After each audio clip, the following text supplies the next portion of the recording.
జయము వరుస వచనము గాన దివ్య ప్రేమ వాగ్దానాంబులన్నీ నావి. Every promise in the Bible, every chapter, every verse, every line, all the blessings of His love divine. Every promise in the book is mine.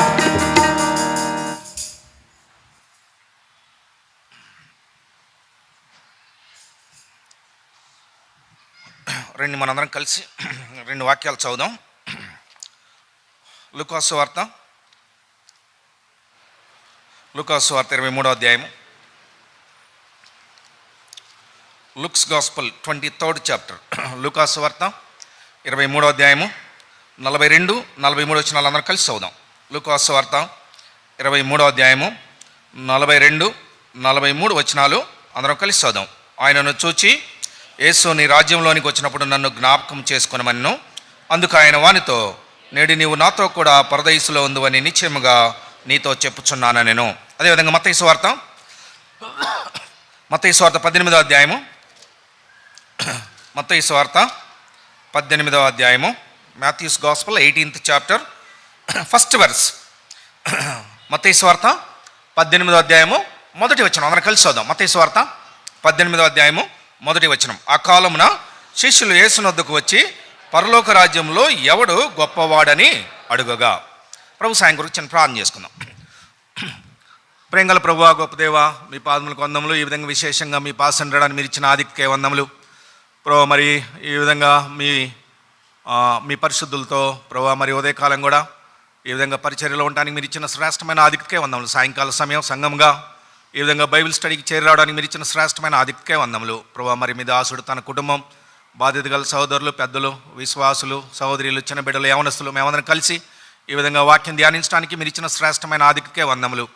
మరి దినం లోకమంతా పండుగ వలె నామకార్థంగా ప్రభుని వెంబడించుచుండగా సెలవు దినాన్ని పురస్కరించుకొని మేము కూడా ఆత్మానుసారంగా గత 2000 సంవత్సరాల క్రితం ప్రభువైన యేసుక్రీస్తు వారు భూమి మీద ఉన్నప్పుడు మా కొరకు ఏమి చేశారో, ఏమి మాట్లాడారో, ఏ విధంగా మమ్మను ప్రభు అనేకమైన విషయాలు మరి ఆ దినం చేసినవి ఈ దినం గ్రంథస్థంగా దేవుని వాక్యంగా మా ఎదుగు తేబడిన మాటలను ప్రభు మరి యుగాంతమందున మనకు బుద్ధి కలుగుటకై రాయబడినని ప్రభు మేము వాక్యం ధ్యానించి వాక్య ప్రకారం ప్రవర్తించినట్లు నన్ను మమ్మల్ని మీరే జ్ఞాపకం చేసి సాయం చేయండి. తెరువబడిన ఆకాశం దయచేయము, మీ పరిశుద్ధాత్మ సంచారం దయచేయము. గడిపే కొద్ది సమయాన్ని ఆశీర్వాదకరంగా మార్చండి. ఆత్మీయంగా ఎదుగుటకు ఉపయోగపడేదిగాను, దినదినము మీ నిత్యరాజ్యంను స్వతంత్రించుకున్నట్లు నన్ను మమ్మల్ని సిద్ధపరిచేదిగాను ఉంటకు మీరే సాయం చేయండి. రకరకాల శబ్దములు, అననుకూలమైన పరిస్థితులు, ఆలోచనలు, తలంపులు, వీటన్నింటి నుంచి ప్రభువా నన్ను మమ్మల్ని మీరే విడిపించము.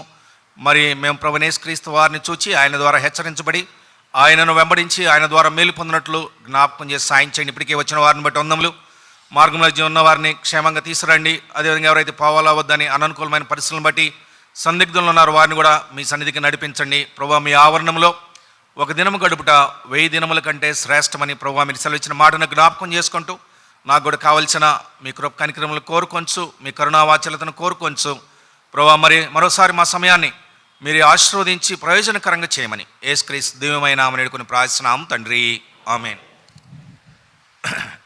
కాబట్టి మనం చదివిన 2 మాటల్లో మరి లూకాసు వార్త 23వ అధ్యాయంలో ఉన్న మాట ప్రభువైన యేసుక్రీస్తు వారు సిలువపై నుంచి పలికిన మాటలో రెండవది, నేడు నీవు నాతో కూడా పరదైసులో ఉండు. కనుక సిలువ పైన దొంగ మరి ప్రభువుని మరి యేసుని రాజ్యంలోనికి వచ్చినప్పుడు నన్ను జ్ఞాపకం చేసుకొని అడిగిన దాన్ని బట్టి ప్రభువు తనకు ఎలాంటి ఆధిక్యతను ఇచ్చాడంటే, నేడు నీవు నాతో కూడా పరదైసులో ఉందని ప్రభువైన యేసుక్రీస్తు వారితో శాంపిల్గా మరి ఒకరిని పరదైసులోనికి తీసుకెళ్ళాడు. కనుక దీన్ని మనం మధ్యాహ్నం ధ్యానించాం. కనుక మనం ఏం చూసామంటే ఆ దొంగ ఒక క్షణంలోనే సిలువ మీదే మరి ఎంతో అనుభవాన్ని పొందాడు. కనుక ప్రభువుని చూసినప్పుడు, లేకపోతే ప్రభు యొక్క మాటలను బట్టి, లేకపోతే తన స్థితిని తాను తెలుసుకొని, అందుకే ఆ రెండవ దొంగని అనేకమైన విషయాలతో తాను గద్దిస్తాడు. నీవు అదే శిక్షావధిలో ఉన్నావు, దేవునికి భయపడవా? మనమైతే మనం చేసిన వాటికి అనుభవించున్నాము, ఈయనే తప్పిదం చేయలేదని ప్రభువుని గణపరిచి, అదే సమయంలో ప్రభు వైపు తిరిగి ఆయన ఏమన్నా అంటే, నీ రాజ్యంలోనికి వచ్చినప్పుడు నన్ను జ్ఞాపకం చేసుకున్నాను. అదే మనమైతే ప్రభువా మరి మీకు కాని మాటలు మాట్లాడాను, దయతో క్షమించండి, మిమ్మల్ని గురించి కాని మాటలు మాట్లాడాను, లేకపోతే ఈ శిలువ మీద నుంచి నన్ను విడిపించండి, లేకపోతే ప్రభువా నా పాపములు క్షమించండి, మీరు పాపములు క్షమించే దేవుడని నేను విన్నానని, ఇలాంటివి మనం అడిగేవాళ్ళం. అయితే ఆ దొంగ అలాంటివి ఏం అడగకుండా తనేం అడిగాడంటే, నీ రాజ్యంలోనికి వచ్చినప్పుడు నన్ను జ్ఞాపకం చేసుకో. కానీ ఇది కనుక ప్రభువుని గురించి ఎంతో మరి ఎక్కువగా తెలుసుకున్న విధంగా మనం చూడవచ్చు. కనుక మనం కూడా దినదినము దేవుని మందిరానికి వచ్చినా, లేకపోతే మనం వ్యక్తిగతంగా బైబిల్ చదువుతున్నా, లేకపోతే వేరే వాళ్ళ మెసేజ్ వింటున్నా, మనము అనేకమైన వాటిని అభ్యాసం చేసేవారికి ఉండాలి. అయితే ఈ దినాల్లో అనేకలైన క్రైస్తవులు ఆ విధంగా ఉండరు. కనుక నేను హెబ్రోన్ దగ్గర చాలా కాలం ఉన్నాను. కనుక చాలామంది యవనస్తులు చాలా నిర్లక్ష్యంగా ఉంటారు. కనుక వాళ్ళు మాటల్లో కానీ ప్రవర్తనలో కానీ యోగ్యంగా ఉండరు.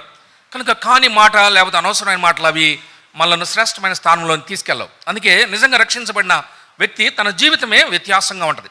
లేకపోతే ఒక వ్యక్తి ప్రభువును వెంబడించినప్పుడు అతని జీవితం చాలా వ్యత్యాసంగా ఉంటుంది. కనుక అనేకులు తను చూసినప్పుడు మరి ఎంతో ప్రభువుని గణపరిచేవారుగా, లేకపోతే అరే ఈ బ్రదర్ చాలా ఆత్మీయుడు, ఈ సహోదరి చాలా ఆత్మీయురాలని అలాంటి సాక్ష్యాన్ని పొందేవాళ్ళుగా ఉంటారు. అయితే ఈ దినాల్లో మనం అనేకులను ఆ విధంగా చూడరు. కనుక అందుకే all Christians are secret sinners నేను చెప్పాను కదా. అంతేకాకుండా ఆల్ నైస్ యాక్టర్స్. క్రైస్తవులు ఏం చేస్తారంట, భలే నటిస్తారు. నేను ఇంటర్మీడియట్ ఎక్కువ మనకు అరే నువ్వు నటించు కానీ జీవించబాకరా అన్నాడు. ఏమన్నాడు? నువ్వు నటించు కానీ జీవించబాకరా అన్నాడు. అనగానే నాకు అర్థం కాదు, ఏంటి నటించడం ఏంటి, జీవించడం ఏంటి? కనుక నటన అందరూ చేస్తారు. కనుక జీవించడం అనేది కొంతమంది ఆ పాత్రను ఇచ్చిన దానికంటే ఎక్కువగా రక్తి గట్టించి ఆ విధంగా చేస్తారు. కనుక క్రైస్తవులు ఎలాంటి వారు? నటించేవాళ్ళు, లేకపోతే ఆ పాత్రలో జీవించేవాళ్ళు. కనుక ఇవి మందిరానికి రావడం వల్ల ఆత్మీయతకు బదులుగా ఇలాంటివి నేర్చుకునేవారు ఉంటారు. అయితే దొంగ ఆ విధంగా కాకుండా మన వల్ల ఈ విధంగా బైబిల్ స్టడీకి రాలేదు, లేకపోతే ప్రార్థన చేయలేదు, ప్రభుని ఆరాధించలేదు, బాప్తిసం తీసుకోలేదు, అయినప్పటికీ పరలోకం వెళ్ళాడు. అయితే మనం ఇవన్నీ చేసి అలాంటి స్థితిని పొందకపోతే మనం ఎంతో నష్టపోయేవారు ఉంటాం. అందుకని నీ రాజ్యంలోనికి వచ్చినప్పుడు నన్ను జ్ఞాపకం చేసుకునే మాటను బట్టి మధ్యాహ్నం మీరు చాలామంది ఉన్నారు. కనుక బైబిల్లో ఎలాంటి రాజ్యాలు ఉన్నాయో మనం చూసాం కొన్ని. కనుక మొట్టమొదటి ఏంటి? సిద్ధపరచబడిన రాజ్యము. రెండవది ఆదాము చేసిన పాపం బట్టి అది సాతాను రాజ్యం అయిపోయింది. మూడవదిగా సువార్త రాజ్యము. నాలుగవది దేవుని రాజ్యము. ఐదవది పరలోక రాజ్యము. ఆరవది క్రీస్తు రాజ్యము. ఏడవది నిశ్చలమైన రాజ్యం. కనుక నిశ్చలమైన రాజ్యం అంటే ఇప్పుడు ఇవన్నీ ఉండేవి కూడా చెల్లింప చేయబడేవి బొత్తిగా తీసివేయబడినట్లు, చెల్లింప చేయబడనివి నిలకడగా ఉండు నిమిత్తం. భూమి తన చుట్టూ తాను తిరుగుతూ ఉంటుంది. తర్వాత సూర్యుని చుట్టూ ఈ నక్షత్ర ఈ గ్రహాలన్నీ తిరుగుతూ ఉంటాయి. అంతేకాకుండా భూమి ఈ విధంగా 22.5 degrees టిల్ట్ అయి తిరుగుతూ ఉంటుంది. అయితే నూతన ఆకాశము, నూతన భూమి, అందులో సముద్రం ఉండదు. సముద్రం లేనప్పుడు భూమి తిరిగే అవసరం ఉండదు, సూర్యుడు అవసరం లేదు, చంద్రుడు అవసరం లేదు. అది నిశ్చలమైన రాజ్యం. కనుక అలాంటి రాజ్యానికి ప్రభు మనల్ని సిద్ధపరుస్తున్నాడని ఒకవేళ సిలువ పైన దొంగ అలాంటి అనుభవంలోనికి వెళ్ళి ఉండవచ్చు. అయితే ఇప్పుడు మనం రెండోదిగా మనము మత్తయి సువార్త 18వ అధ్యాయము మొదటి వచనంలో ఒక మాట చదివాం. యేసు ప్రభు శిష్యుల్లో ఏమొచ్చింది? ఒక ప్రశ్న, లేకపోతే వారిలో పోటీ వచ్చింది. కనుక ఎక్కడైనా సహజంగా ఇది పోటీ ఉంటుంది. ఒకరికంటే మనం ఒకళ్ళం గొప్పవారిగా ఉండాలని, లేకపోతే ఒకరికంటే మనం ఒకళ్ళు ఎక్కువ డబ్బులు సంపాదించాలని, లేకపోతే ఏదో ఒక విధంగా కొన్ని మాటల్లో కొంతమందిని మనం ఇబ్బంది పెట్టాలని. ఒకసారి ఇంటర్మీడియట్ రిజల్ట్స్ వచ్చినాయి. అయితే ఒకళ్ళ ఇంట్లో ఒక అబ్బాయి ఫెయిల్ అయ్యాడు. తర్వాత ఇంకొకళ్ళ ఇంట్లో వాళ్ళ అబ్బాయికి మంచి మార్క్స్ వచ్చినాయి. ఆ మంచి మార్క్స్ వచ్చిన ఆయన ఫెయిల్ అయిన అబ్బాయి వాళ్ళ డాడీకి ఫోన్ చేశాడు. ఫోన్ చేసి, బ్రదర్ మా అబ్బాయికి మంచి మార్క్స్ వచ్చినాయి అన్నాడు. అంటే ఫస్ట్ క్లాస్ వచ్చింది, మంచి మార్క్స్ వచ్చినాయి అన్నాడు. వీళ్ళ అబ్బాయి తప్పి ఉన్నాడు కదా, ఈయన బాధలో చాలామందికి ఫస్ట్ క్లాస్ వచ్చింది అన్నాడు. ఏమన్నాడు? మీ అబ్బాయికే కాదు చాలామందికి. అంటే సరే బ్రదర్ మంచిదని చెప్పాల్సింది పోయి మనం ఏం చేస్తామంటే ఒకరికొకరు పోటీ తత్వం ఈ రోజుల్లో క్రైస్తవుల్లో కూడా ఆ విధంగా ఉంటుంది. కనుక ఇది క్రీస్తు మనసు కాదు. కనుక ప్రభు యేసుక్రీస్తు వారు ఏ విధంగా ఉన్నాడు? అందుకే నిజమైన క్రైస్తవులు ఎవరంటే ప్రభువుని వెంబడించేవాళ్ళు. అందుకే కొన్నిసార్లు మనకు కొన్ని ప్రశ్నలు వస్తాయి. ఒకసారి మరి నేను మధ్యాహ్నం మీకు కూడా చెప్పాను, టీవీ చూడొచ్చా చూడకూడదు. ఒకసారి యూత్ మీటింగ్కి వెళ్తే అన్న సినిమా చూడకూడదని బైబిల్ ఎక్కడ ఉంది అని అడిగాడు. సినిమా చూడవచ్చా చూడకూడదని ఇలాంటి బైబిల్ రాస్తే అది పరిశుద్ధ గ్రంథం కాదు. ఇప్పుడు ఏం చేయాలి చెప్పండి? మరి ఎవరైనా మనల్ని అడిగితే సినిమా చూడవచ్చా చూడకూడదా అన్నప్పుడు మనం ఏం చెప్పాలి? అందుకే ఇలాంటివి బైబిల్లో ఏవైతే రాయబడలేదో, లేకపోతే బైబిల్లో కొన్ని ఏవైతే మనకు అర్థం కావో వాటికి జవాబు మనం ఎలా తెలుసుకోవాలంటే అవి ప్రభు యేసుక్రీస్తు వారు ఎప్పుడైనా చేశాడా అది. కనుక ప్రభువు తన జీవితంలో ఎప్పుడు తానేం చేయలేదు, కనుక ఆయన చేసినట్టుగా రాయబడలేదు, కనుక మనం చేయకూడదు. కనుక ఏవైతే డైరెక్ట్గా బైబిల్లో కొన్ని ఆన్సర్స్ లేవో వాటికి మనం ఏ విధంగా జవాబు తీసుకోవచ్చు అంటే ప్రభు ఎప్పుడైనా ఇలాంటివి తన జీవితంలో చేశాడా? కనుక ప్రభు చేయలేదు కనుక ఆయన మనకు మాదిరి. అందుకు పేతురు ఏం రాశాడు? ఆయన మనకు ముందు మాదిరి ఉంచిపోయాను. కనుక ఇప్పుడు యేసు శిష్యుల్లో వచ్చిన సమస్య ఏంటంటే పరలోక రాజ్యంలో ఎవరు గొప్పవారు? అది కనుక ఎవరు గొప్పవారు చెప్పండి? బాగా పాటలు పాడేవాళ్ళు గొప్పవారా? లేకపోతే వాక్యం చెప్పేవాళ్ళు గొప్పవాళ్ళ? లేకపోతే ఎక్కువసేపు ప్రభుని స్తుతించేవాళ్ళు గొప్పవాళ్ళ?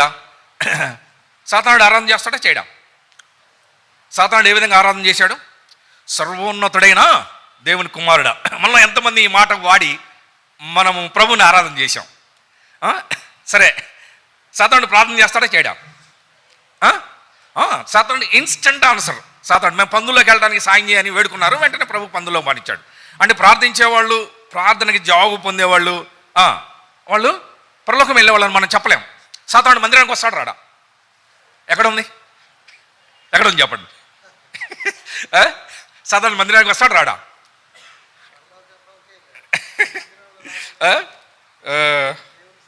ఎక్కడుంది ఆ మాట?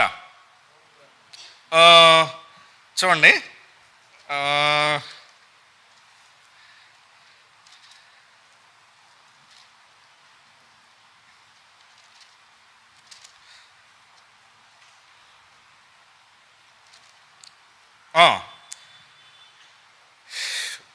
మత్తయి సువార్త 13వ అధ్యాయం. మత్తయి సువార్త 13వ అధ్యాయము 18-19 వచనాలు తెలుగు బైబిల్ కలిసినాయి. 18-19 వచనాలు తెలుగు బైబిల్ కలిసి చదువుదాం. విత్తువాని గూర్చిన ఉపమాన భావం వినడి, ఎవడైనా రాజ్యమును గూర్చిన వాక్యము వినియు గ్రహింపక ఉండగా దుష్టుడు వచ్చి వాని హృదయంలో విత్తబడిన దాన్ని ఎత్తుకొని పోవును. త్రోవ ప్రక్కన విత్తబడినవాడు ఇతడే. ఎప్పుడైతే వాక్యం చెప్పబడుతుందో ఆ వాక్యాన్ని మనము వాక్యంగా గ్రహించినప్పుడు దుష్టుడు వచ్చి ఏం చేస్తా అంటే దుష్టుడు ఏం చేస్తాడు? ప్రతి మీటింగ్కి వస్తాడు. ప్రతి మీటింగ్కి వచ్చి ఏం చేస్తాడు? ఏం వాక్యం చెప్తున్నారు, వీళ్ళలో ఎంతమంది గ్రహిస్తున్నారు అని నిదానంగా చూస్తాడు. ఎవరైతే గ్రహిస్తారో వాళ్ళ దగ్గర రాడు. ఎవరైతే గ్రహించరో వాళ్ళు గ్రహించిన వాక్యాన్ని తీసుకుని వెళ్తాడు. అంటే తీసుకుని వెళ్ళాలంటే ఏం చేయాలి? మందిరానికి రావాలి. కాబట్టి ఈరోజు బైబిల్ స్టడీకి ఒక్కళ్ళే వచ్చారనుకోండి, ఆ ఒక్కళ్ళ కోసమైనా సాతానుడు వస్తాడు, దుష్టుడు. కనుక ప్రతి మీటింగ్కి అటెండ్ అయ్యేది ఎవరంటే దుష్టుడు. ఎవరో సాతానుడు. ప్రతి మీటింగ్కి అటెండ్ అయ్యేది, ప్రేయర్ మీటింగు, కాటేజ్ మీటింగ్, అన్నిటికీ. మనం ఏమనుకుంటామంటే నేను అన్ని మీటింగ్స్కి వెళ్తున్నాను, నేను చాలా ఆత్మీయుడిని, ప్రభు వస్తే నేను ఎత్తబడతాను. అయితే యేసు ప్రభు శిష్యులు ప్రభుతోనే ఉన్నారు. కానీ వాళ్ళలో సమస్య ఏంటంటే పరలోక రాజ్యంలో ఎవడు గొప్పవాడు?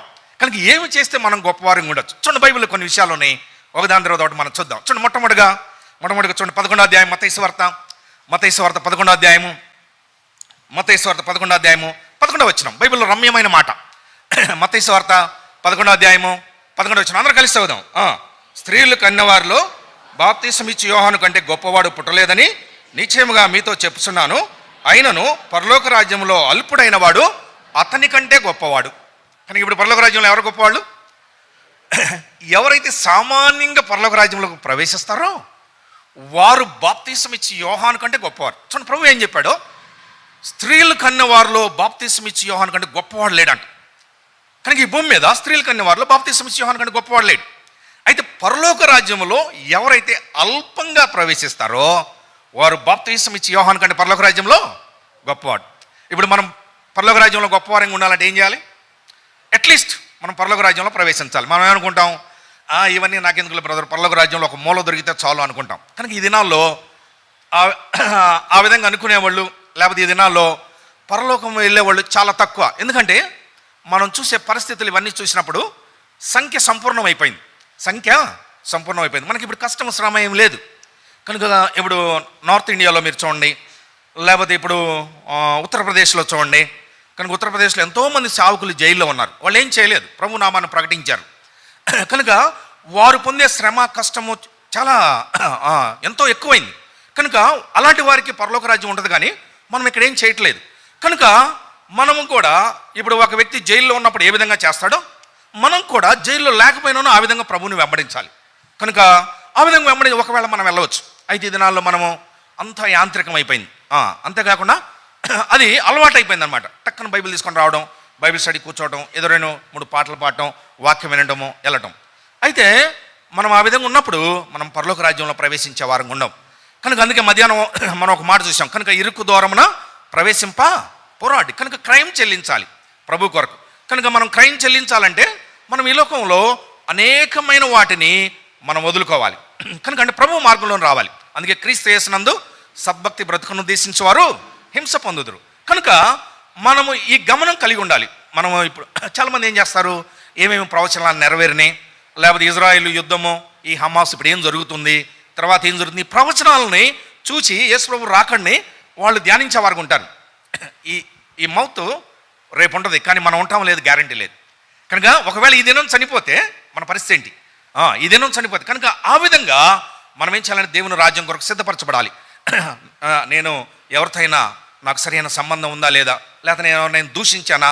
అందుకే బైబిల్లో ఏముందంటే మనము వేరే వాళ్ళని దూషించడం కాదు, లేకపోతే మన గురించి వేరే వాళ్ళు బాధపడటం కాదు.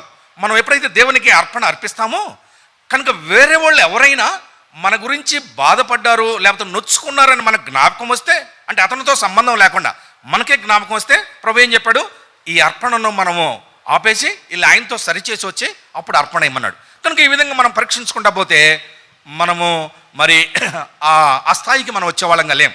కనుక ఇప్పుడు యేసుప్రభు శిష్యులకు వచ్చిన సమస్యలో మరి పరలోక రాజ్యంలో మనం గొప్పవారిగా ఉండాలంటే మనం ఏం చేయాలంటే పరలోక రాజ్యం వెళ్తామనే సుప్రదమైన నిరీక్షణ కలిగి ఉండాలి. లేకపోతే మనం గ్యారెంటీ ఉండాలి, లేకపోతే మన గురించి ఎవరైనా చెప్పగలిగి ఉండాలి. అందుకే ఏం చెప్తారు, లోకంలో చిన్న సామెతలాగా ఒక ఆయన వేరే ఆయనకు బ్యాప్టిజం ఇచ్చాడు. ఈ బ్యాప్టిజం తీసుకున్న ఆయన బై మిస్టేక్ నరకంలో ఉన్నాడు. ఈయన నరకంలో అటు ఇటు చూస్తుంటే ఈయనకి బాప్తిసం ఇచ్చిన ఆయన కూడా నరకంలో కనపడ్డాడు. మీరేందుకు బ్రదర్ ఇక్కడ ఉన్నారు అన్నాడు. అనగానే ఆయన అన్నాడు, నాకు బాప్తిసం ఇచ్చిన ఆయన ముందున్నాడు పో అన్నాడు. ఆయన ఉన్నాడు, ఆయనకు బాప్తిసం ఇచ్చిన ఆయన ముందు. అంటే ఇప్పుడు బాప్తిసం ఇచ్చుకోవడము, నీళ్ళల్లో ముంచడం, పైకి లేపడమే కానీ పరలోకానికి వెళ్ళేవాళ్ళు చాలా తక్కువ అండి. అందుకే లెక్కలు తారుమారు అయిపోతాయి. అందుకే అరవింద్ గారు ఒకసారి ఆయన వాక్యం చెప్తా, ఇక్కడ మా వాళ్ళు ఉండాలి అన్న అంట. పరలోకం వెళ్ళి ఒక ఆయన, మీ వాళ్ళు ఇక్కడ ఎవరు లేరే అన్న అంట. ఇక్కడ లేరా అన్న అంట. మరేంటి అన్న అంట. ఇక్కడ లేకపోతే ఇంకా అక్కడే అన్న అంట. ఎక్కడ ఇక్కడ లేకపోతే రెండు దారులు. కనుక మనం ఏమనుకుంటామంటే మనం ఈ బ్రదరు సిస్టరు చాలా ఆత్మీయురాలు, వీళ్ళు తప్పకుండా పరలోకం వెళ్తారు. అందుకే మనం వారి గురించి తెలియాలంటే మనం పైన చూడటం కాదు, మనం వాళ్ళ ఇంటికి వెళ్ళి ఒక వారం రోజులు ఉండాలి. అది అప్పుడు కొద్దిగా మనం తెలుసుకోవచ్చు.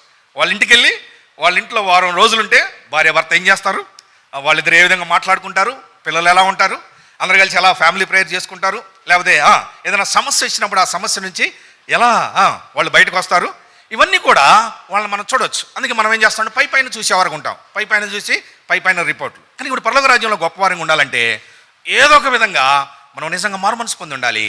లేకపోతే మనము నిశ్చయంగా మనం ఈ లోకాన్ని విడిచిపెడితే ప్రభు దగ్గర ఉంటామని సుప్రదమైన నిరీక్ష ఉండాలి. లేకపోతే ఎవరైనా మన గురించి అలాంటి సాక్ష్యం ఇచ్చి ఉండాలి. ఇది మొట్టమొదటి, ఎవరు పరలోక రాజ్యంలో గొప్పవారు. రెండోదికి చూడండి, యోహాను సువార్త 21వ అధ్యాయం.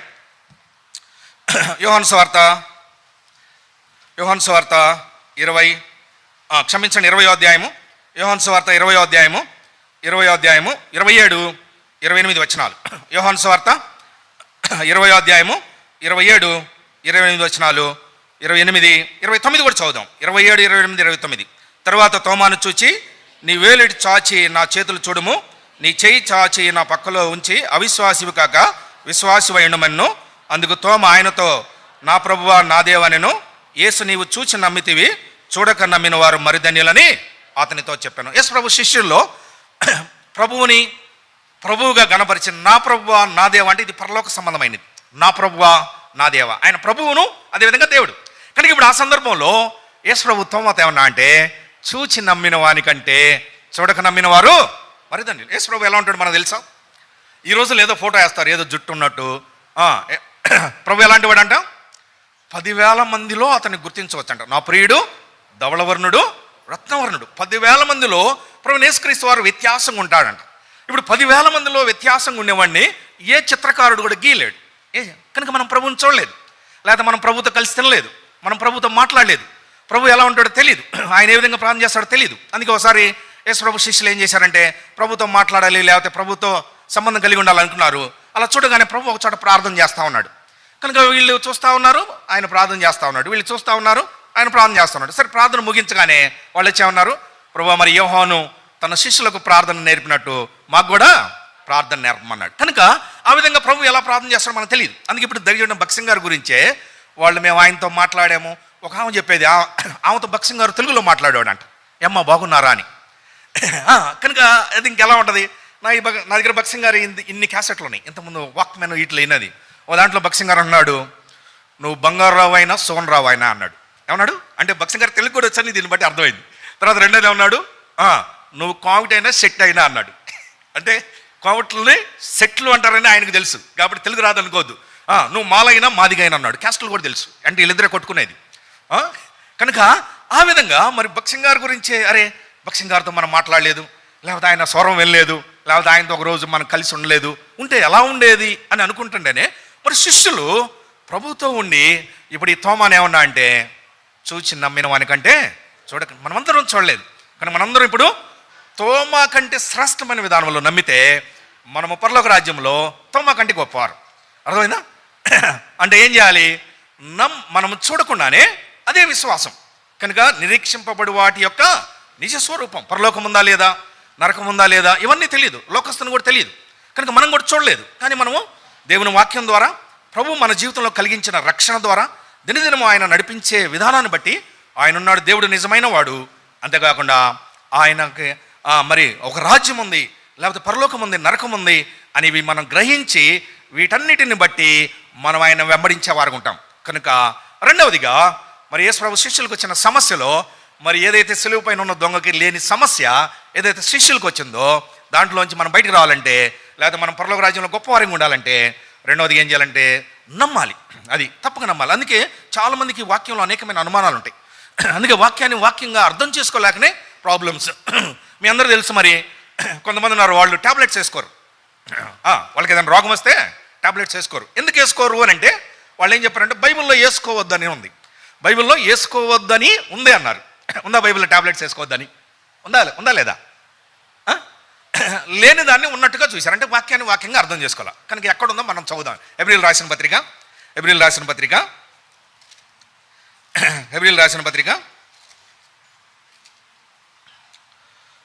6వ అధ్యాయము 11-12 వచనాలు. హెబ్రీయులు రాసిన పత్రిక 6వ అధ్యాయము 11-12 వచనాలు. చూడండి, నేను చదువుతాను, మీరు తర్వాత మనం ఆ మాటని అర్థం చేస్తున్నాం. చూడండి, మొదట్లో మీరు మందులు కాక విశ్వాసము చేతను ఓర్పు చేతను. ఇది మందులు అనేది మాంద్యులు అంటే సోమరులు. మీరు సోమరులు గాక విశ్వాసంతో ఓర్పుతంటే వాళ్ళు ఏం చేశారు, మందులు గాక వాళ్ళు ఇప్పుడు మందులు వాడరు. మీకు తెలుసా ఎవరు? నిజం, వాళ్ళు వాడరు. ఓ రోజు మేము సువార్తకి వెళ్ళి, ఆదివారము సువార్తకి వెళ్ళి అక్కడికి వెళ్ళగానే పెంతెకొస్తు సంఘం కనబడగానే అందరూ చాలామంది ఉన్నారు. డ్యాన్స్ లేదు, చాప మీద కూర్చున్నాడు. చాప మీద కూర్చొని అందరూ ఇలా యాక్షన్ చేస్తా భాషలు మాట్లాడుతున్నారు. అందరూ డ్యాన్స్ లాగా. ఒక నిమిషం చూసారు, చాలా అసహ్యంగా ఉంది. కానీ మనకే ఇంత అసహ్యంగా ఉంది, లోకస్తులకి ఎలా ఉంటుందో. సరే, ఏదో ఒక విధంగా చూద్దామని ఇట్లా చూస్తాడు. పాస్టర్ మా వైపు చుట్టం చూశాడు, నేను వేరే సోదరుడు. మా చేతిలో ట్రాక్ ఉంది, ఊరికి ఇటు అనగానే ఆయన పక్కన కర్ర ఉంది చేతిలో. పాస్టర్ చేతిలో కర్ర ఉంది. కర్ర తీసుకుని ఇలా కొట్టాడు. నేల మీద కొట్టగానే పిన్ డ్రాప్ సైలెంట్. ఆత్మ వెళ్ళిపోయాడు. ఇప్పుడు దాకా ఆత్మ అందరి మీద ఉన్నాడు, అందరూ భాషలు మాట్లాడుతున్నారు, అందరూ యాక్షన్ చేస్తున్నారు.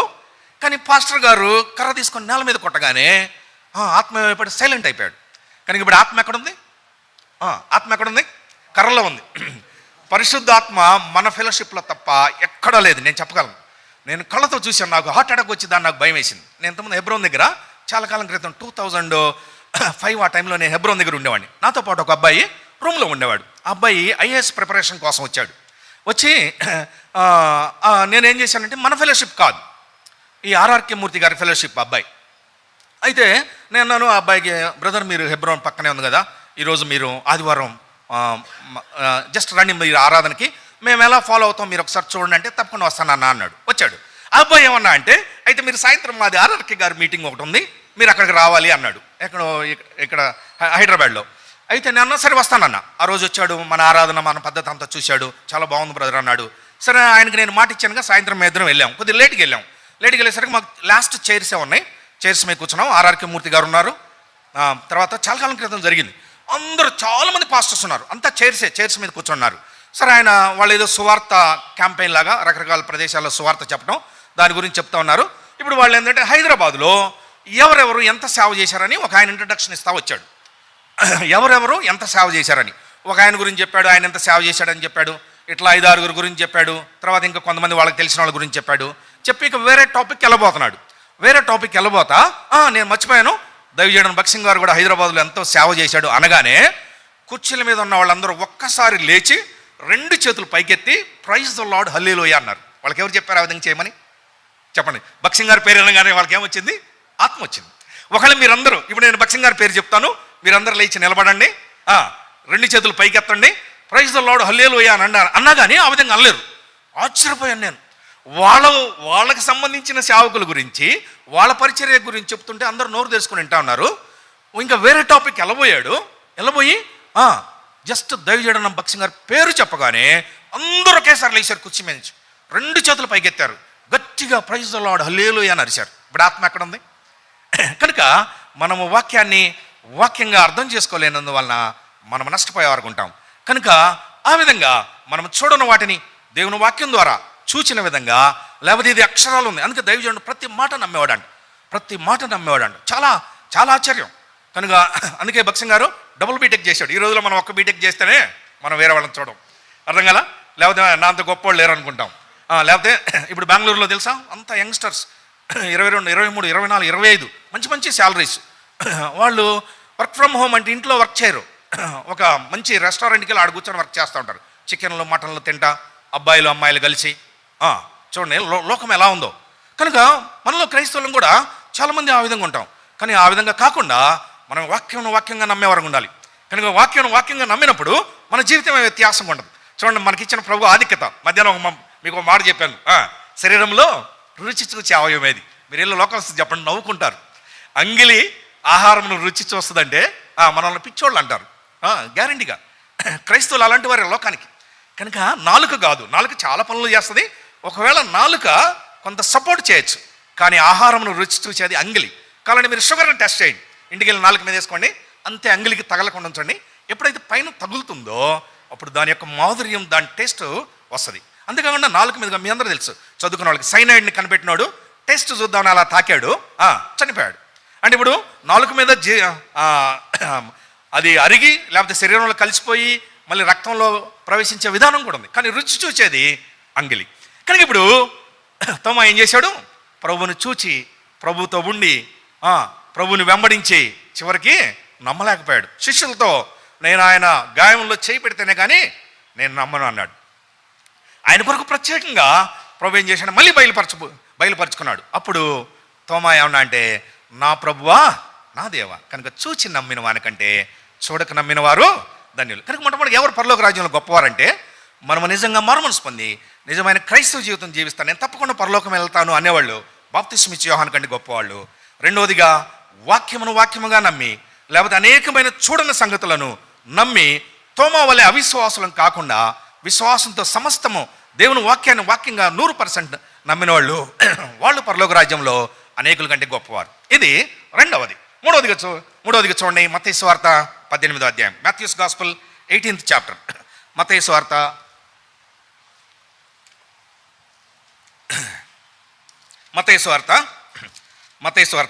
18వ అధ్యాయము 4వ వచనం. అందరూ కలిసి చదువుదాం. మత్తయి సువార్త 18వ అధ్యాయము 4వ వచనం. కాగా ఈ బిడ్డ వలె తను తాను తగ్గించుకుని ఎవడో వాడే పరలోక రాజ్యంలో గొప్పవాడు.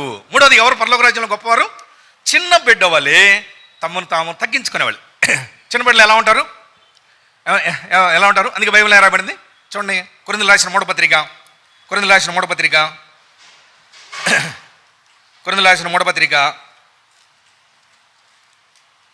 14వ అధ్యాయము, 20వ వచనం. అందరూ కలిసి చదువుదాం. 1 Corinthians 14:20.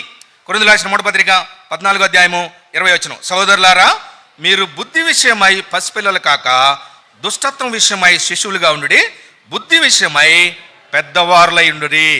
దుష్టత్వం విషయం ఎలా ఉండాలంట? శిష్యులుగా ఉండాలి. ఎల్కేజీ అబ్బాయిలు అమ్మాయిలు ఏం చేస్తారు? కలిసి ఉంటారు, ఒకళ్ళతో వాళ్ళు కూర్చుంటారు, ఒకళ్ళ మీద ఒకళ్ళు చేతులు వేసుకొని వెళ్తారు. అది ఇంటర్మీడియట్ అబ్బాయిలు అమ్మాయిలు చేతులు వేసుకొని వెళ్ళడం చూశారు మీరు? వాళ్ళు చేతులు వేసుకొని వెళ్తున్నారు చూసే మనమేమంటాం? అంటే ఏంటి ఇక్కడ అంటే, వీరు కొద్దిగా ఎదిగిన వారు అయినప్పటికీ ఆ స్వభావం ఎలా ఉండాలి? ఆ స్వభావం ఎలా ఉండాలంటే చిన్నపిల్లల లాంటి స్వభావం. అంటే వారిలో దుష్టత్వం అనేది ఉండదు. అందుకే యేసుప్రభువు దగ్గరికి ఒక స్త్రీ వచ్చి, పాపాత్మురాలైన స్త్రీ, ఆయన పాదములను కన్నీటితో కడుగుచు తల వెంట్రుకలను ఆయన పాదములకేసి రుద్దుతా ఉంది. అదే మనకు వేరే వాళ్ళ ఎంట్రుకలు తగిలి అనుకో ఏమవుతుంది? అదొక విధంగా బాడీ ఆటోమేటిక్గా రియాక్ట్ అవుతుంది. అంటే మనకి ఇష్టం లేకపోయినా కానీ నేచర్, ఎందుకంటే మనలో ఉన్న పాప స్వభావం. అందుకే బైబిల్లో మీరు క్షుణ్ణంగా చదివితే పాపములు అనేది పాపములు ప్లోరల్ కాదు. మీరు రోమిల్ రాసిన పత్రిక 5వ అధ్యాయం చూస్తే ఆదాము చేసిన పాపమును బట్టి, ఈ ఆదాము పాపము ప్రాచీన పురుషుడు, ఇది మన శరీరంలో చనిపోయే వరకు ఉంటాడు. చనిపోయే వరకు ఉంటే ఎలా ఉంటాడు? మనం ఎప్పుడైతే రక్షించబడి సిలువ మనలో పనిచేస్తున్నప్పుడు ఈ ఆదాము స్వభావం ఏం చేస్తూ ఉంటుంది? నిద్రపోతూ ఉంటుంది. మీ అందరూ తెలుసు, రొమాంటిక్ ఫీవర్ అని ఒకటి ఉంటుంది, దానికి మందు లేదు. 22 డేస్కి ఒక పెన్సిలిన్ ఇంజెక్షన్ తీసుకోవాలి. ఆ సిమ్టమ్స్ నిద్రపోతూ ఉంటాయి అంతే. 22 డేస్ తర్వాత తీసుకోలేదంటే మళ్ళీ అవి రియాక్ట్ అవుతాయి, మనకి జాయింట్స్ పెయిన్ రావటం ఇలాంటివి జరుగుతాయి. అలానే పాపము అనేది ఏదైతే మనం చేయకుండా ఆదాము నుంచి వచ్చిందో అది మన జీవితంలో చనిపోయే వరకు పోదు. ఇప్పుడు ఇందులో నలకలు ఉన్నాయి అనుకోండి, నేను అలా కలిస్తేనే పైకి వస్తాయి, లేకపోతే అవి సెటిల్ అయింటాయి. అలానే ఈ పాపములు అంటే ఈ లోకంలో ఉండే నానా దొంగతనములు, అబద్ధములు, ఇవన్నీ కూడా పాపములు. అంతేగాని పాపములు అనేది పాపానికి ప్లోరల్ కాదు బైబిల్లో. మీరు మరి జాగ్రత్తగా ధ్యానిస్తే కనుక ఇప్పుడు ఈ ఆదాము స్వభావము మనలో ఏం చేస్తుంది? నిద్రపోతూ ఉంటుంది. అప్పుడు మనం ఆత్మీయంగా అంటే శరీరం పనిచేయట్లా. చాలా కాలం క్రితం మా యూత్ లీడర్ ఒక ఆయన్ని చూసి మాతో యూత్ మీటింగ్కి వచ్చే అబ్బాయి పొరపాటున ప్రైజ్ లార్డ్ చెప్పలేదు. అంటే వాళ్ళిద్దరికి ఏదో ఉంది, కావాలని చెప్పలేదు. ప్రైజ్ లార్డ్ చెప్పేసరికి యూత్ లీడర్ కోపం వచ్చేసింది. కోపం వచ్చి ఏమన్నాడు తెలుసా? నేను ప్రభువుని అంగీకరించాను, లేకపోతే అంతు చూసేవాడిని అన్నాడు. ఇట్లా పెట్టి చెయ్యి అంటే ప్రభువుని అంగీకరించడం వల్ల ఏమైంది? ఆయన ఏం చేయలేకపోయాడు. ఇదేంటి నేను ఈ విధంగా చేస్తాను అనేది ఆదాము స్వభావం. అంటే ఈ ఆదాము స్వభావం ఏం చేస్తుంది? అప్పుడప్పుడు మనల్ని దర్శిస్తూ ఉంటుంది. ప్రభు మనల్ని ఏ విధంగా దర్శిస్తాడో ఇదే పసిపిల్లల వలె ఉంటే అది పనిచేయదు. చూడండి, చిన్నపిల్లలు ఏం చేస్తారు? జస్ట్ కొట్టుకుంటారు, అది చేస్తారు, ఇది చేస్తారు, వెంటనే మళ్ళీ భుజమే చేసుకొని మాట్లాడతారు. అది ప్రభు కోరేది. అలాంటి వారు అంటే క్షమించే మనసు ఉండాలి. కొంతమంది ఏం చేస్తారు? క్షమించినోడు క్షమించరు. ఎదుటోడు వచ్చి బ్రదర్ నన్ను క్షమించు అన్నా కానీ క్షమించరు. తాసుపాం కంటే భయంకరంగా పగబట్టేస్తారు. కనుక ఇలాంటి వారు పరలోక రాజ్యంలో కనబడరు. ఒకవేళ కనబడినా అనేకుల కంటే గొప్పవారికి ఉంటారు. కనుక ప్రభు ఏం చెప్పాడంటే, చిన్న బిడ్డ వాళ్ళే తను తాను తగ్గించుకుని వాడే పరలోక రాజ్యంలో గొప్పవాడు. అందుకే చూడండి ప్రభు ఏం చెప్పాడు. చూడండి, దావీదు తన అనుభవం ఏం పలికాడు. కీర్తన 131 చిన్న అధ్యాయము, భలే రమ్యమైన అధ్యాయం. చూడండి, సామ్స్ కీర్తన 131 కీర్తన 131 3 వచనాలు అందరూ కలిసి చదువుదాం. కీర్తన 131 3 వచనాలు.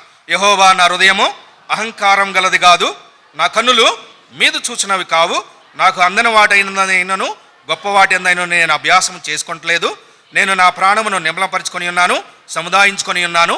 చనుపాలు విడిచిన పిల్ల తన తల్లి యొద్దనున్నట్లు చనుపాలు విడిచిన పిల్లయు నా ప్రాణము నా యొద్దనున్నది. ఇశ్రాయేలు ఇది మొదలుకొని నిత్యము యెహోవా మీదనే ఆశ పెట్టుకొను. ఏం చేస్తున్నాడు? తనకు అందని వాటి అయిందనను గొప్ప వాటి ఎందైనా అభ్యాసం చేసుకోవడం లేదు. చిన్న బిడ్డవాలే దావీదు తాను సముదాయించుకుంటున్నాడు. కనుక ఎందుకు దావీదు నా హృదయానుసారుడు అనే దానికి బైబిల్లో 7 విషయాలు ఉన్నాయి. వాటిలో ఒకటి ఏంటంటే, దావీదు పాపం విషయంలో సున్నితత్వం కలిగినవాడు. సున్నితత్వం కలిగినవాడు. సహజంగా దావీదు సందర్భం రాగానే బెత్షెబాతో పాపం చేసి అనేకులు దావీదును ఆ విధంగా చూపిస్తారు. బెత్షెబాతో పాపం చేయటం అది పాపం కాదు. మీరు నమ్మినా నమ్మకపోయినా ఆ రోజుల్లో రాజులకి ఎంతమంది అయినా భార్యలు ఉండవచ్చు, అది తప్పు కాదు. వాళ్ళకి ఇష్టమైన వాళ్ళని తీసుకోవచ్చు, పెళ్లి చేసుకోవచ్చు. అంతకుముందు దావీదుకి ఎవరెవరు ఉన్నారు భార్యలు? అహీనోయము, అబీగయలు భార్యలు ఉన్నారు. అయితే దావీదు ఏం చేశాడంటే ఉత్తరం రాసి తన చేతనే ఇచ్చి ఇప్పుడు ఉరియాని చంపించాడు. అది పాపం. బైబిల్ ఆ మాట ఉందా లేదా? చూడండి, మొదటి రాజులు 15వ అధ్యాయము. మొదటి రాజులు 15వ అధ్యాయము 4వ వచనం. అందరం కలిసి చదువుదాం.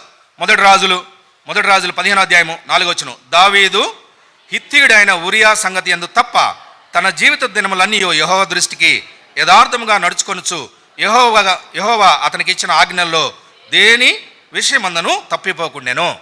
దేని విషయంలో తప్పాడంట? ఉరియా విషయంలో. ఇక్కడ బెత్షెబా విషయం అని రాయొచ్చు కదా. మీరు ఇంకా ఆలోచిస్తే బెత్షెబాకి ఎంతమంది పిల్లలు? ఆ పుట్టిన పిల్లవాడు చనిపోగానే సొలొమోను పుట్టాడా? మధ్యలో ఇంకా నలుగురు ఉన్నారు. వారిలో ఒకడు నాతాను. ఈ నాతాను వంశంలో నుంచి యోసేపు, తర్వాత సొలొమోను వంశంలో నుంచి మరియా. అంటే బెత్షెబాతో సంబంధించిన దానిలో నుంచే ప్రభువు యేసుక్రీస్తు వారు ఈ లోకంలోనికి వచ్చాడు. మీరు రాజుల గ్రంథం మొత్తం చదివితే. అయితే దావీదు ఉరియాను చంపించడం భయంకరమైన పాపం కనుక ప్రభు దాన్ని ఒప్పుకోలేదు. అయితే దావీదులో ఉన్న శ్రేష్టమైన లక్షణం ఏంటంటే, ఒకసారి పాపమును ఒప్పుకున్నాడంటే మళ్ళీ చేయడు. అది తన జీవితంలో మళ్ళీ ఎప్పుడు రిపీట్ చేయలేదు. అది పాపం చేయటం మానవ లక్ష్యం. పాపం అని తెలుసుకొని దాన్ని ఒప్పుకోవటం క్రైస్తవ లక్షణం. ఒప్పుకున్న పాపాన్ని మళ్ళీ చేయకుండా ఉండటం దేవుని హృదయానుసార లక్షణం. చూసారా? అందుకే దేవుడు ఎందుకు నా హృదయానుసారుడు అంటే, ఒక్కసారి ఒప్పుకున్నా అంటే మళ్ళీ ఆ పాపం ఎప్పుడు తిరిగి చేయలేదు. మనం ఏం చేస్తాం? బల్ల దగ్గర తలకాయ నేలకేసి వేరే వాళ్ళు చూస్తే పాపం ఈ బ్రదర్ తల పగిలిపోయిద్దాం అన్నట్టుగా అటు రుద్ది దాన్ని ఇటు రుద్ది ప్రభువా క్షమించు. మళ్ళీ బల్ల వస్తుంటే చూసి ఎంతో భయంతో నిష్ఠ దీంతో తీసుకొని బయటికి వెళ్ళగానే స్వభావ సిద్ధంగా మనం ఏం ఒప్పుకున్నాం అదే పాపం చేస్తాం. అర్థం కదా? మనం ఎలాంటి వారం? స్వభావ సిద్ధంగా పాపం చేయటంలో గొప్పవారు. అంటే తర్వాత అర్రే నేను ఇది చేయకూడదు చేశానే అని మళ్ళీ వచ్చి ఒప్పుకోవడం. కనుక దావీదు అలా చేయలేదు. అది ఎవరు దేవుని హృదయానుసారులు అంటే ఒప్పుకున్న పాపాన్ని మళ్ళీ చేయకుండా ఉండాలి. అందుకే దావీదు ఎంతగా పశ్చాత్తాపడ్డాడు 51వ కీర్తనలో. దావీదు ఏం గ్రహించాడంటే, నా స్వభావం పాపములోనే నా తల్లి నన్ను గర్భం ధరించింది, అంతేగాని నేను చేసే పాపము దేవునికి వ్యతిరేకమైనది. మనం ఆ విధంగా అలాంటి గ్రహింపులోనికి వస్తే చేయం. మనం ఏమనుకుంటాం, నేను ఆ వ్యక్తికి వ్యతిరేకంగా పాపం చేస్తున్నాను, ఈ సిస్టర్కి వ్యతిరేకంగా పాపం చేస్తున్నాను. అందుకే మనం చేసే పాపము దేవునికి వ్యతిరేకమైనది. అందరూ ఒక పాపాత్మురాలైన స్త్రీని తీసుకొచ్చి మధ్యలో నిలబెట్టి ఏమన్నారు, మరి ఏమో పాపంలో పట్టబడింది కాబట్టి రాళ్ళు తీసుకొని కొట్టాలి, నువ్వేం చెప్తావు అని యేసు ప్రభుని శోధిస్తా అడిగారు. యేసు ప్రభు ఏం చేశాడు? తల ఉంచుకొని నేల మీద ఏదో రాస్తున్నాడు. తల ఉంచుకొని అంటే వీళ్ళు ఆమెను అవమానించే విధానాన్ని తన అవమానంగా భావించాడు.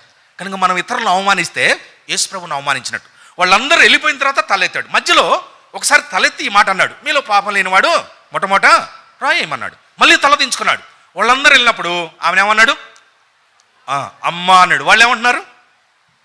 వ్యభిచారంలో పట్టబడింది, పాపాత్మరాలు, వ్యభిచారం. యేసు ప్రభు ఏమన్నాడు? చూసారా, అమ్మ అన్నాడు. కనుక మనం ఎలా ఉండాలంటే, మరి పాపము చేసి లేకపోతే దాన్ని కప్పుచ్చుకునే వారంగా మనం ఉండకూడదు. అందుకే మీ అందరూ తెలిసి ఇదే నాలో ఒక ఆయన ఉన్నాడు, అందరినీ విమర్శిస్తాడు. పేరు చెప్తే బాగాదు, ఆయనకు సంబంధించిన వాళ్ళు బాధపడతారు. ఆయన 19 సంవత్సరాల వయసులో బైబిల్ పెట్టుకుని వెళ్ళాడంట. 19 సంవత్సరాల వయసులో బైబిల్ పెట్టుకుని బక్సింగ్ గారి మీటింగ్కి వెళ్ళాడంట. బక్సింగ్ గారు ఈ సందర్భం చెప్తా, అక్కడ నేల మీద ఏమో రాయిచుండేనో అనేదాన్ని ఒకవేళ వచ్చిన వాళ్ళ పాపాలు రాస్తున్నాడేమో అన్నారంట బక్సింగ్ గారు. ఆయన నోటితోనే చెప్పాడు కాబట్టి బక్సింగ్ గారు చెప్పాడని మనం, ఆయన ఇప్పుడు పెద్ద సేవకుడు అనగానే ఈయన లేచి 19 సంవత్సరాలు ఇంత పెద్ద బైబిల్ పట్టుకొని లేచి, అక్కడ ఏమో రాయిచుండేను అని అంటే మీరు వాళ్ళ పాపాలు రాస్తున్నారని ఎలా చెప్తారు బ్రదర్ అని బక్సింగ్ గారిని ప్రశ్న అడిగాడు అంట. బక్సింగ్ గారు అన్న అంటే ఆ దుష్టుని బయటికి తీసుకెళ్ళండి అన్న అంట. అది కూడా ఆయనే చెప్పాడు, నన్ను దుష్టుని బయటికి తీసుకెళ్ళమన్నాడని. ఎవరో కాదు, పీడి సుందర్రావు గారు ఏమన్నాడు బక్సింగ్ గారిని, అక్కడ ఏమో రాయిచుండేనంటే వారి పాపాలని మీరు ఎలా చెప్తారు బ్రదర్ అన్న అంట.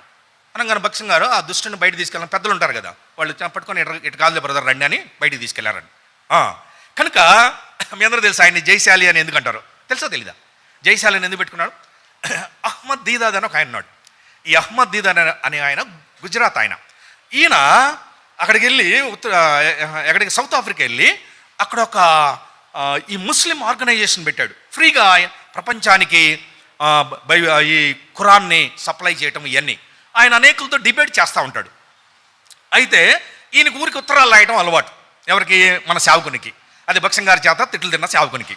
ఈ ఉత్తరాలు రాసే అలవాట్లో ఆయనకు ఒక ఉత్తరం రాశాడు, నువ్వు కాని మాటలు మాట్లాడుతున్నావు, నీ డిబేట్స్ అన్ని కరెక్ట్ కాదు, కావాలంటే నువ్వు నాతో డిబేట్కి రా అని ఈయన ఉత్తరం రాశాడు. ఆయన ఈడెవడో పిల్లవాడు ఎగురుతూ ఉన్నాడని సరే ఇద్దరు డిబేట్ పెట్టుకున్నారు. పెట్టుకున్న తర్వాత అది 1995 ఏమో విజయవాడలో ఒక గ్రౌండ్లో డిసైడ్ అయ్యారు, ఆయన దేవుని వాక్యం కరెక్టు, యేసు ప్రభు ఉన్నాడని ఈయన నిరూపిస్తాడు, ఆయన దేవుని వాక్యం కరెక్ట్ కాదు, యేసు ప్రభు దేవుడు కాదని ఆయన నిరూపిస్తాడు. లాయర్లు వీళ్ళందరూ వచ్చారు. సరే ఇక ఈయన వెళ్ళి కూర్చున్నాడు, ఇలా ట్రాన్స్లేటర్ని ఇలా తీసుకొని ఒక బ్రీఫ్ కేసు పట్టుకొని.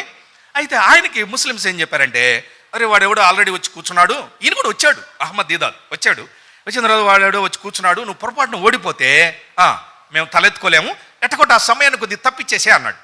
ఆ సమయాన్ని తప్పించేసే అనేసరికి సరే ఆయన నాకు ఒంట్లో బాగలేదు నేను రావట్లేదని వాళ్ళకి వర్తమానం ఇచ్చేశాడు. ఎవరు? అహ్మద్ దీదాద్. మీరు యూట్యూబ్లో కొట్టండి, అహ్మద్ దీదాద్ ఇది చాలా వస్తాయి. రాగానే అక్కడ ఉన్న వాళ్ళందరూ లాయర్స్ ఈయన గెలిచాడు అని అనౌన్స్ చేశారు. దానికి ఆయన ఏం పెట్టుకున్నాడు? జయశాలి. ఒక డిబేట్ జరగలేదు. ఒకవేళ ఆయన అడిగితే ఈయన ఏం చెప్పేవాడో తెలీదు. సరే మనం వేరే వాళ్ళని మనం విమర్శించకూడదు. అయితే మంచి వాక్యం తెలుసు. తర్వాత అప్పుడప్పుడు భక్సింగ్ గారిని విమర్శించిన కొద్ది మంచి వాక్యమే చెప్తాడు.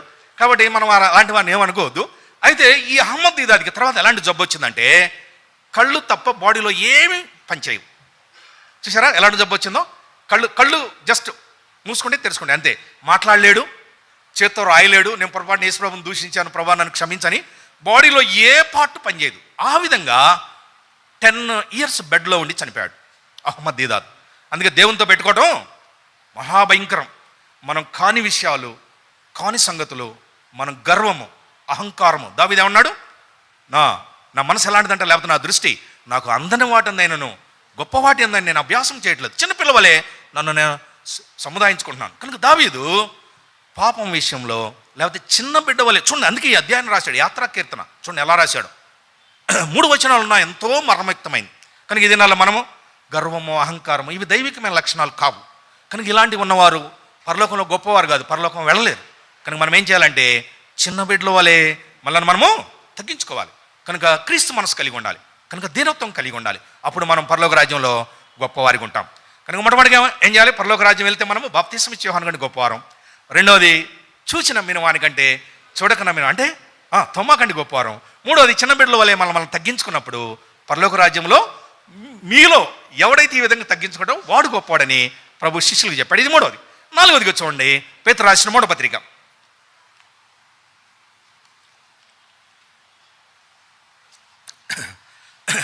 క్షమించండి, 2వ పత్రిక. పేతురు రాసిన 2వ పత్రిక, 2వ పత్రిక 1వ అధ్యాయము.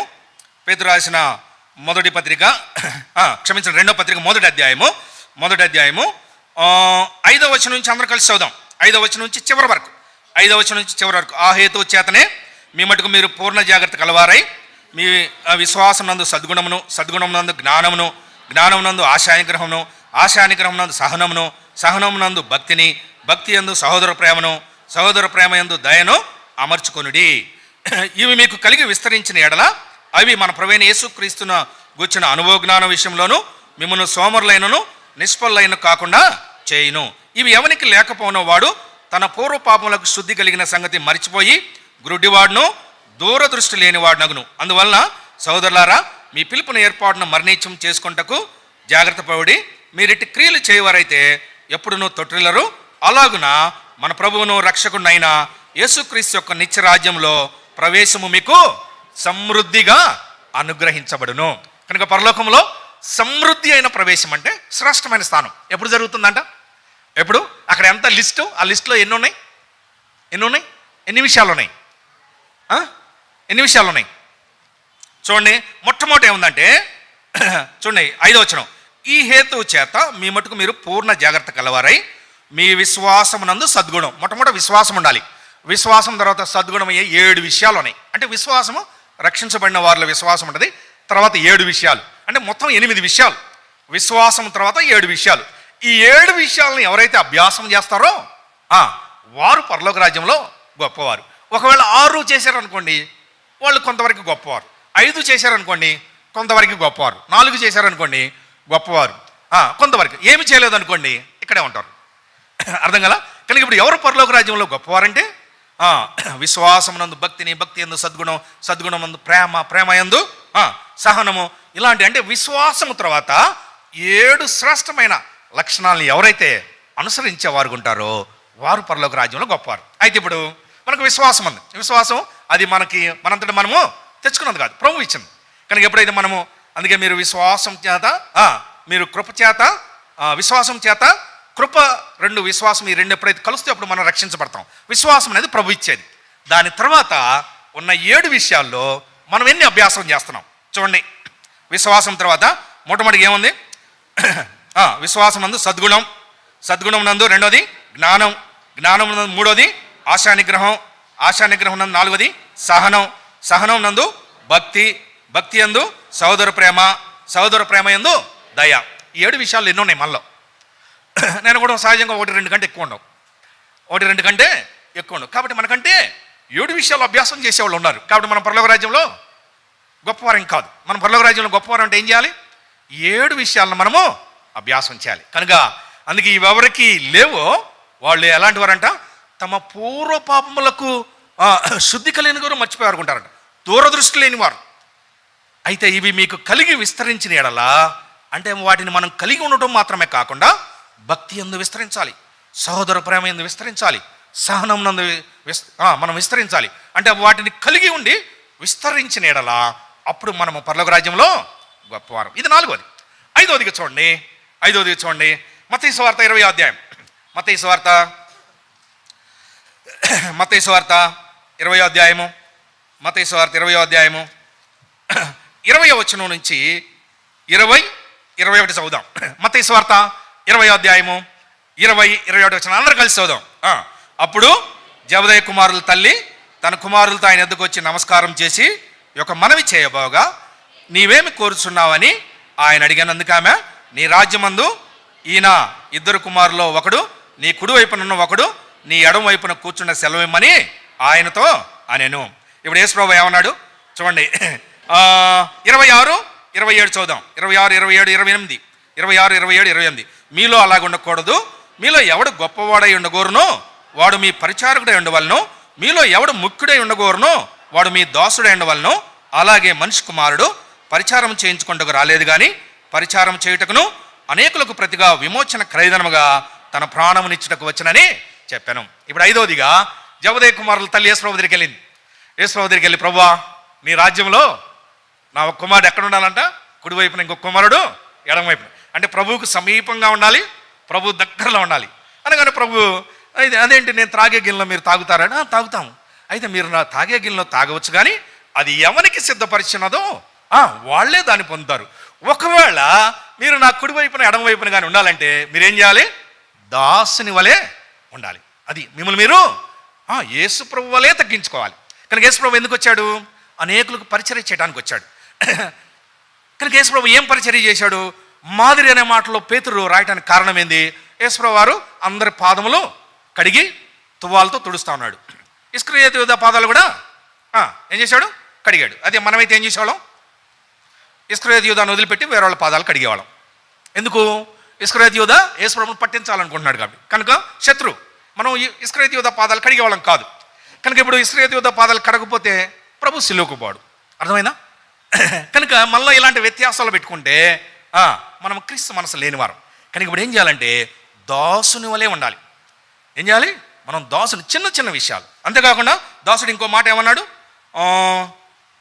దాసుడను మీలో ఎవడు గొప్ప వాడు పరిచారకుడై ఉండాలి, పరిచర్య చేసేవాడు. కనుక మనం ఇతరులకు ఏం పరిచర్య చేస్తున్నాం? కనుక యేసు ప్రభు ఏం చేశాడు? పరిచర్య చేయటం కాకుండా విమోచన క్రయధనముగా తన ప్రాణమునిచ్చుటకు వచ్చాడు. కనుక ఇప్పుడు మనం ఏం చేయాలంటే ప్రభు అయిన యేసు క్రీస్తు వారి వల్ల క్రీస్తు మనసు కలిగి ఉండాలి, లేకపోతే పరిచర్య చేసే అనుభవం ఉండాలి, లేకపోతే దాసుని వలె ఉండాలి. మనం తగ్గించుకోవాలి. అందుకే ప్రభు ఒక భయంకరమైన మాట చెప్పాడు చూడండి. కనుక మనం ఏ విధంగా దాసులం, ఏ విధంగా తగ్గించుకోవాలి, అలా తగ్గించుకుంటున్నామా లేదా, లేకపోతే ఆ స్వభావం మనలో ఉందా లేదా అని తెలుసుకోవడానికి చూడండి. 1 యోహాను పత్రిక 1 జాన్ 1 యోహాను పత్రిక మధ్యాహ్నం ఒక మాట చూసాం.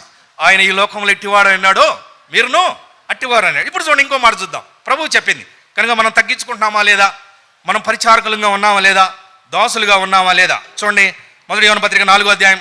1 యోహాను పత్రిక 4వ అధ్యాయము 20వ వచనం. 1 యోహాను పత్రిక 4వ అధ్యాయము 20వ వచనం. అందరు కలిసి చదువుదాం. ఎవడైనాను నేను దేవుని ప్రేమించుచున్నానని చెప్పి తన సహోదరుని ద్వేషించిన ఎడల అతడు అబద్ధికుడగును. తాను చూచిన తన సహోదరుని ప్రేమింపని వాడు తాను చూడని దేవుణ్ణి ప్రేమించలేడు. తాను చూచిన తన సహోదరుని ప్రేమింపని వాడు తాను చూడని తన దేవుణ్ణి. మనం దేవుణ్ణి ప్రేమిస్తున్నామంటే నిదర్శనం ఏంటి? మనం దేవుని, మన సహోదరులను ప్రేమించాలి. ఎలా ప్రేమించాలి? మనకంటే యోగ్యంగా ప్రేమించాలి. అదే ప్రభు చేసింది. ఇదే క్రీస్తు మనసు. కనుక యేసు ప్రభు ఇస్కరియోతు యూదా పాదాలు కూడా కడిగాడు. కనుక శత్రువు అని తెలిసి కూడా కడిగాడు, తనను అప్పగిస్తున్నాడని తెలిసి కూడా కడిగాడు. కనుక మనం ఏం చేయాలంటే మనం అనేకులను మనం ఏం చేయాలంటే ప్రేమించే వారంగా ఉండాలి, ఒకరినొకరు ప్రేమించుకునే వారంగా ఉండాలి, ఒకరికొకరు దాసులంగా ఉండాలి. అయితే మనం ఏం చేస్తామంటే అలాంటి మనము కొరకు సహజంగా మనము ఇలాంటి చోట పులిపిటి మీద కనబడాలని, లేదా మంచి వాక్యం చెప్పాలని, లేకపోతే అందరూ నన్ను మెచ్చుకోవాలని ఇలా అనుకుంటూ ఉంటారు. కనుక ఈ విధంగా చేయటం వల్ల ఆ వాక్యం ఏంటంటే చెప్పే ఆయనకి అర్థం కాదు, వినే వాళ్ళకి అర్థం కాదు. తర్వాత వాళ్ళ మనసులో ఏమనుకుంటారంటే ఈయన ఎప్పుడు దిగుతాడు రా బాబు అనుకుంటాడు, ఈయన దిగడు, వాళ్ళు అంతే ఉంటారు. కనుక ఈ విధంగా జరిగిపోతూ ఉంటారు. అయితే మనం ఎప్పుడైతే దోషులంగా ఉంటామో అప్పుడు ఏమవుతుందంటే మనం చెప్పే మాట వారిలో పనిచేస్తూ ఉంటుంది. అందుకే ఈ దినాల్లో ఒకళ్ళు నన్ను అడిగారు ఇంకోసారి యూత్ మీటింగ్లో, ప్రసాదం తీసుకోవచ్చా తీసుకోకూడదా అన్నారు. ఎవరు విశ్వాసులే, ప్రసాదం తీసుకోవచ్చా అసలు ఆ డౌట్ ఎందుకు రావాలి? నేను తీసుకోవచ్చా తీసుకోకూడదని డౌట్ ఉన్న వాళ్ళందరూ తీసుకోవచ్చా అన్నాను. ఎవరికైతే డౌట్ ఉందో అసలు ఎందుకు ఆ అనుమానం రావాలి? కనుక మనం ఏం చేస్తాం, మందిరానికి వస్తాం, మన మొబైల్ తీస్తాం, ఒక అబ్బాయికి హాయ్ ప్రైజ్ లార్డ్ అని మెసేజ్ పెడతాం, ప్రభుని ఆరాధన చేస్తాం, బయటికి వెళ్తాం. వాళ్ళు ప్రసాదం ఇవ్వగానే ఈ ప్రసాదం నాకు వద్దు, అసలు మేము యేసు ప్రభు బిడ్డలో ఇది విగ్రహారాధన అంటాం. అనగానే వాడు ఏం చేస్తాడు చెప్పండి, మనల్ని కొడతాడు. ఎందుకు కొట్టాడు? ప్రసాదం వద్దన్నందుకు కొట్లా. ఎందుకు కొట్టాడు? హాయ్ ప్రైజ్ లార్డ్ అని మెసేజ్ పెట్టినందుకు కొట్టాడు. అర్థమైందా? మనమేమో రహస్యంగా చేయవలసిన అన్ని లోక సంబంధమైనవి చేస్తా, ఈ ప్రసాదం సందర్భం రాగానే పవిత్రులాగా నటిస్తాం. అదే మనము మన వ్యక్తిగత జీవితంలో కూడా, రహస్య జీవితం కూడా మనం పవిత్రంగా ఉండి ప్రభువుని గణపరుస్తూ, లేకపోతే ఈ క్రీస్తు స్వభావం కలిగి ఉండి మనం బయటికి వెళ్ళగానే పెద్ద అధికారి ప్రసాదం ఇచ్చినప్పుడు నాకు వద్దు అనగానే ఈ మాట ఆయనలో ఆలోచింపజేస్తుంది. అరే ఎందుకు ఈయన ప్రసాదం వద్దన్నాడు? నేను వెళ్ళి అక్కడికి తిరుపతి అంత దూరం వెళ్ళి నేను ప్రసాదం తెస్తే ఈయన ఎందుకు వద్దన్నాడు? ఈయనలో ఏదో ఉందని ఆలోచిస్తాడు. ఇది ఎందుకు వచ్చింది? ఆయనలో ఉన్న పరిశుద్ధతను బట్టి. కాబట్టి మనం ఏం చేయాలి? మనం పరిశుద్ధంగా ఉన్నామంటే డైరెక్ట్ ఫేస్ టు ఫేస్ మేము తినము అని డినై చేయొచ్చు. అదే మనము హాయ్ ప్రైజ్ లార్డ్ అని మెసేజ్లు పెట్టే స్థితిలో ఉంటే ఏం చేయాలి? ఆ ప్రసాదం తీసుకొని ప్రశాంతంగా తిని, బ్రదర్ మీరు కూడా ఒకసారి మా మందిరానికి రండి బ్రదర్ అని ఆయన అడిగి ఇంటికి వచ్చి ఆ రోజు ఉపవాసం ఉండి, ప్రభా ప్రసాదం తిన్నాను క్షమించు, ఈ ప్రసాదం తినడానికి ఈ మెసేజేగా ప్రభా కారణం, ఈ మెసేజ్లు పట్టుకొని సాయం చేయ ప్రభు అని ప్రార్థన చేసుకోవాలి. అంత తప్పితే వేరే మార్గం లేదు. అంటే నువ్వు ప్రసాదాన్ని డినై చేస్తున్నావా తీసుకుంటాం అనేది అక్కడ ప్రసాదం విషయంలో లేదు, నీలో ఉన్న పరిశుద్ధతలో ఉంది. కనుక పరిశుద్ధత ఏం చేస్తుంది? పరిశుద్ధ ఇతరులను ఆలోచింపజేసేదిగా ఉంటుంది. అరే ఎందుకు ఈ బ్రదర్ ఇలా అన్నాడు, ఎందుకు ఈయన ప్రసాదం తీసుకొని అన్నాడు. చాలామంది నేను అలాంటి వాళ్ళని చూశాను. ఎందుకంటే మనలో ఉన్న పరిశుద్ధతను బట్టి. ఒకసారి భక్సింగ్ గారి గురించి ఒక ఆయన చెప్పాడు. ఇట్లా మీటింగ్ జరుగుతూ ఉంటే లాస్ట్లో ఒక ఆయన ఎస్ఐ నిలబడి సిగరెట్ తాగుతున్నాడు. భక్సింగ్ గారు బైబిల్ మూసేసి ఇట్లా నడుచుకుంటూ వెళ్తున్నాడు. జనాలందరూ ఎక్కడికి వెళ్తున్నాడు రా బాబు అని చూస్తూ ఉన్నారంట. చూస్తాడు, ఆయన వెళ్ళి చంపకేసి కొట్టి don't you know this is the presence of God అన్నా అంట. అనగానే ఆయన సిగరెట్ తీసేసి ఈయన ఎవరండి అన్నా అంట. దైవజనుడు అన్నా అంట. తర్వాత ఎస్ఐ జాబ్ మానుకొని సేవకు వచ్చాడు. అదే మనం కొడితే ఇక్కడ చాలామంది పోలీసులు ఉన్నారు. అదే మనం కొట్టే ఎస్ఐని కాదు పోలీసుని కొడితే మనం అడ్రస్ ఉన్నాం. ఒకసారి నేను ఇంటర్మీడియట్ చదువుతున్నప్పుడు ఇక్కడ గుంటూరులో బస్ స్టాండ్లో దొంగోడు బస్ ఎక్కి ఒక లేడీ పర్స్ కాజేశాడు. కాజేయగానే లాస్ట్ మూమెంట్లో ఆమె చూసింది. ఆమె చూడగానే అరే దొంగ అనగానే మొత్తానికి వాళ్ళు ఇల్లు పట్టుకున్నారు. వాళ్ళు ఇల్లు పట్టుకోగానే సరే అయిపోయింది. అక్కడే ఒక ఆయన పోలీస్ ఆయన ఉన్నాడు. ఏంట్రా ఇదని వాడిని భయంకరంగా లాఠీ తీసుకొని కొట్టాడు. ఇలాంటి చేయబాకు అని మళ్ళీ వాడిని కొట్టి వాడిని గద్దించి పర్స్ ఇచ్చి పంపించాడు. పంపించగానే సరే అయిపోయింది, కొట్టాడు, ఆయన గురించి తెలిసాము, మరి ఆయన పరిస్థితి ఎలా ఉందో మనకు తెలియదు. పక్కన ఉన్నాడు ఒకడు అంటున్నాడు పోలీసులకి వీళ్ళకి లింక్స్ ఉంటాయండి అన్నాడు. అనగానే పక్కనే మఫ్టీలో ఒక ఆయన ఉన్నాడు, పోలీస్ మఫ్టీలో ఉన్నాడు. ఆయన ఏంట్రా మాకు లింక్స్ ఉంటాయని తీసుకొని పోలీస్ స్టేషన్ తీసుకెళ్ళాడు. పర్సు పోయినా బాగానే ఉంది, తన్నులు తిన్నవాడు బాగానే ఉన్నాడు, ఈ మధ్యలో ఇలాంటి వాళ్ళకి ఎందుకు? కానీ ఇప్పుడు భక్సింగ్ గారు ఎస్ఐని కొడితే ఎస్ఐ ఎవరండి ఈయనని సేవకు వచ్చాడు. అంటే ఇప్పుడు ఏంటి? భక్సింగ్ గారిలో ఉన్న పరిశుద్ధత. మనం పరిశుద్ధత లేకపోతే మనం ప్రసాదమైనా ప్రశాంతంగా తినండి. తిని వాళ్ళని ఒకసారి ఇన్వైట్ చేయండి. మీరు కూడా తప్పకుండా మేము ప్రసాదం తిన్నా కదా, మా మందిరాన్ని రండి, మా సేవకుడు మంచి వాక్యం చెప్తాడు, లేకపోతే మంచి పాటలు ఉంటాయి, మీరు వినండి అని ఇంటికి వచ్చి ఉపవాసం ఉండి పాపంలో ఒప్పుకో. అదే పరిశుద్ధత ఉంటే నువ్వు డైరెక్ట్గా డినై చేయొచ్చు, మేము తీసుకోవండి అనగానే ఈ మాట వాళ్ళలో ఆలోచన కలిగిస్తుంది. నేను ఇలాంటి వాళ్ళని చాలామందిని చూశాను. కూలికి వెళ్ళేవాళ్ళు. ఇప్పుడు వాళ్ళిద్దరు సహోదరులు ఇద్దరు సేవ చేస్తున్నారు. వాళ్ళు వేరే వాళ్ళ కూలికి వెళ్ళి మేము ప్రసాదం తినవండి అన్నారు. అనగానే వాళ్ళు ఆలోచించారు, ఏంటిది వీళ్ళు ఇలా అంటున్నారు అని ఆలోచన. వారు మారుమనసు పొందారు కూలికి వెళ్ళిన వాళ్ళు. మనం కనుక పరిశుద్ధత చాలా ముఖ్యం. మనకు పరిశుద్ధత రావాలంటే క్రీస్తు మనసు కలిగి ఉండాలి, దాసులంగా ఉండాలి, పరిచర్య చేసేవారంగా ఉండాలి. ఇప్పుడు ప్రభు ఏమన్నా అంటే మీరు నా కుడి వైపున ఎడమ వైపున మీరు కూర్చోవాలంటే లేదా పరలోక రాజ్యంలో గొప్పవారు ఉండాలంటే మీరేం చేయాలి? సేవ చేసేవారు ఉండాలి, పరిచర్య చేసేవారు ఉండాలి. ఇతరులకు మనం ఒక గ్లాసు మంచినీళ్ళు ఇస్తేనే దాని భాగాన్ని మనం పోగొట్టుకోం. కనుక మనము ఎవరికైనా ఆ విధంగా మనము ప్రేమించే ఆ విధంగా చేసేవారు ఉన్నామా? లేకపోతే ఆ విధంగా మనం ఇతరులకు పరిచర్య చేసేవారు ఉన్నామా? అందుకే మీ అందరూ తెలుసు, కౌరవ కుమారులు వాళ్ళు ఏమంటారంటే, బలిపీఠం ముందు పిచ్చుకకు వానకోవెలకు గూడు పెట్టుకునే ఆధిక్యత కలిగింది, నేనైతే నా మందిర ద్వారం నద్దుండుట నాకు ఇష్టం. కనుక వీళ్ళకి బాధ్యతలు ఇచ్చేటప్పుడు కౌరవ కుమారులు ద్వారపాలకులు, వాళ్ళ మందిరం దగ్గరే వాళ్ళు కాపలా కాయాలి. అయితే ఆ మందిరం దాటి లోపలికి వెళ్ళకూడదు. పిచ్చుకలు ఎక్కడికి వెళ్తున్నాయి? పిచ్చుకలు బలిపీఠం దగ్గరికి వెళ్తున్నాయి. బలిపీఠంలో గూళ్ళు పెట్టినాయి, వానకోవెలు కూడా గూడు పెట్టింది. అయినప్పటికీ నేను చూచి నా దేవుని మందిరం నద్దుండుట నాకు, నా దేవుని మందిర ద్వారం నద్దుండుట నాకు ఇష్టం. అది కౌరవ కుమారులు. అందుకే వాళ్ళంత శ్రేష్టమైన స్థానంలోకి వెళ్ళారు. కనుక మనం ఏం చేయాలంటే, ప్రభువైన యేసుక్రీస్తు వారి వలె తగ్గించుకోవాలి, యేసుక్రీస్తు వారి వలె పరిచర్య చేయాలి, యేసుక్రీస్తు వారి వలె దోషులంగా ఉండాలి. లేకపోతే యేసుక్రీస్తు వారి వలె అన్ని విషయంలో మనం బయలుపరుచుకొని పరిశుద్ధత కలిగి ఉండాలి. అందుకే మధ్యాహ్నం ఒక మాట చదివాం, మన ప్రధాన యాజకుడు మన వలె సమస్త విషయంలో శోధింపబడినను ఆయన పాపము లేనివాడిగా ఉండెను. కానీ ఇది ఎన్నోది? ఇది 5వది. అవునా? 5వది, మనము దోషుని స్వరూపం ధరించాలి. 6వదిగా చూడండి, 6వది చూడండి, మత్తయి సువార్త 19వ అధ్యాయం. మత్తయి సువార్త 19వ అధ్యాయము.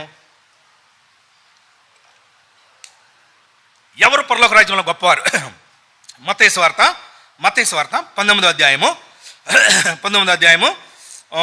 27 నుంచి చదుదాం. పేతురు, ఇదిగో మేము సమస్తమును విడిచిపెట్టి నిన్ను వెంబడించితిమి గనుక మాకేమి దొరుకునని అడుగగా, యేసు వారితో ఇట్లన్నెను, ప్రపంచ పునర్జన్మమందు మనుష్య కుమారుడు తన మహిమగల సింహాసనం మీద ఆసీనుడై ఉన్నప్పుడు నన్ను వెంబడించిన మీరును 12 సింహాసనం మీద ఆసీనులై ఇశ్రాయేలు 12 గోత్రముల వారికి తీర్పు తీర్చుదురు.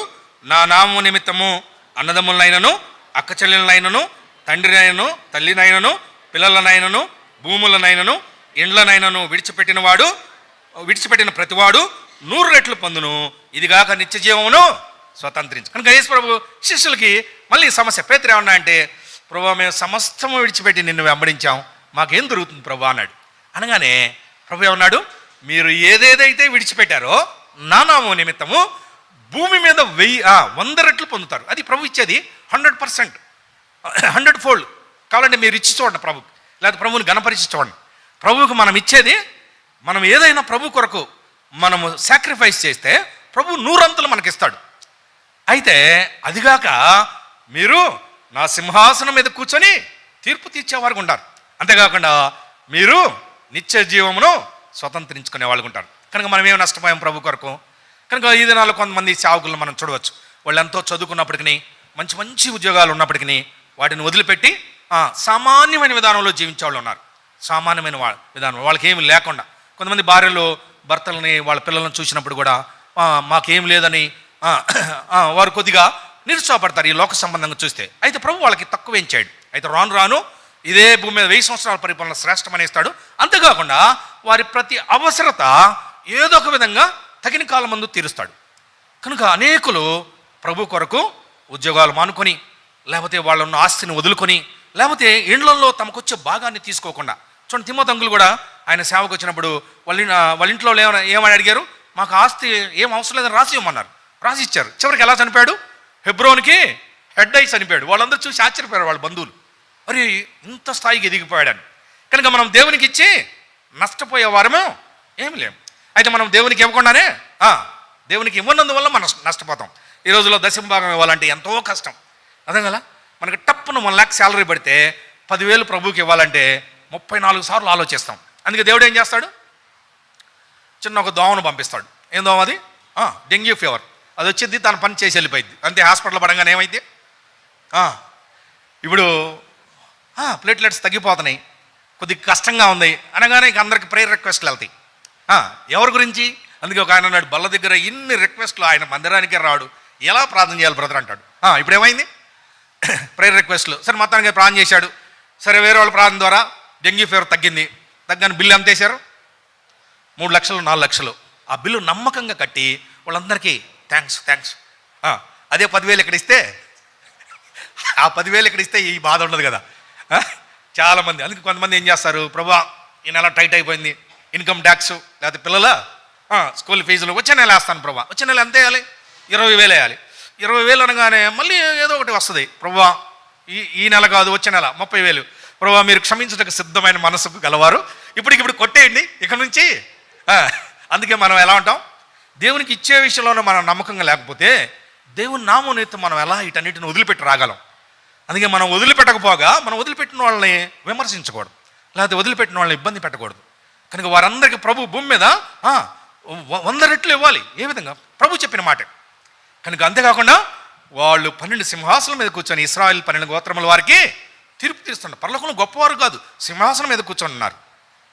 కనుక ఇది 6వదిగా మనము దేవుని కొరకు మనము సమర్పణ కలిగిన జీవితం ఉండాలి. కనుక మన సమయాన్ని, మన బలాన్ని, బలం అంటే మన తలాంతుని మన ప్రభుకి ఇచ్చే వాటిలో 10% అనేది 10% అనేది మినిమం. అది 10% అనేది అది ఒక ఆజ్ఞ కాదు. 20% కూడా ఇవ్వచ్చు. మనం 10 ఇవ్వం, 20 ఆడిస్తాం. ఒకసారి దేవునికి ఇచ్చి చూడండి, ఆయన ఏ విధంగా పట్టజాలని విధంగా మనకి ఆశీర్వాదం కుమ్మరిస్తాడు.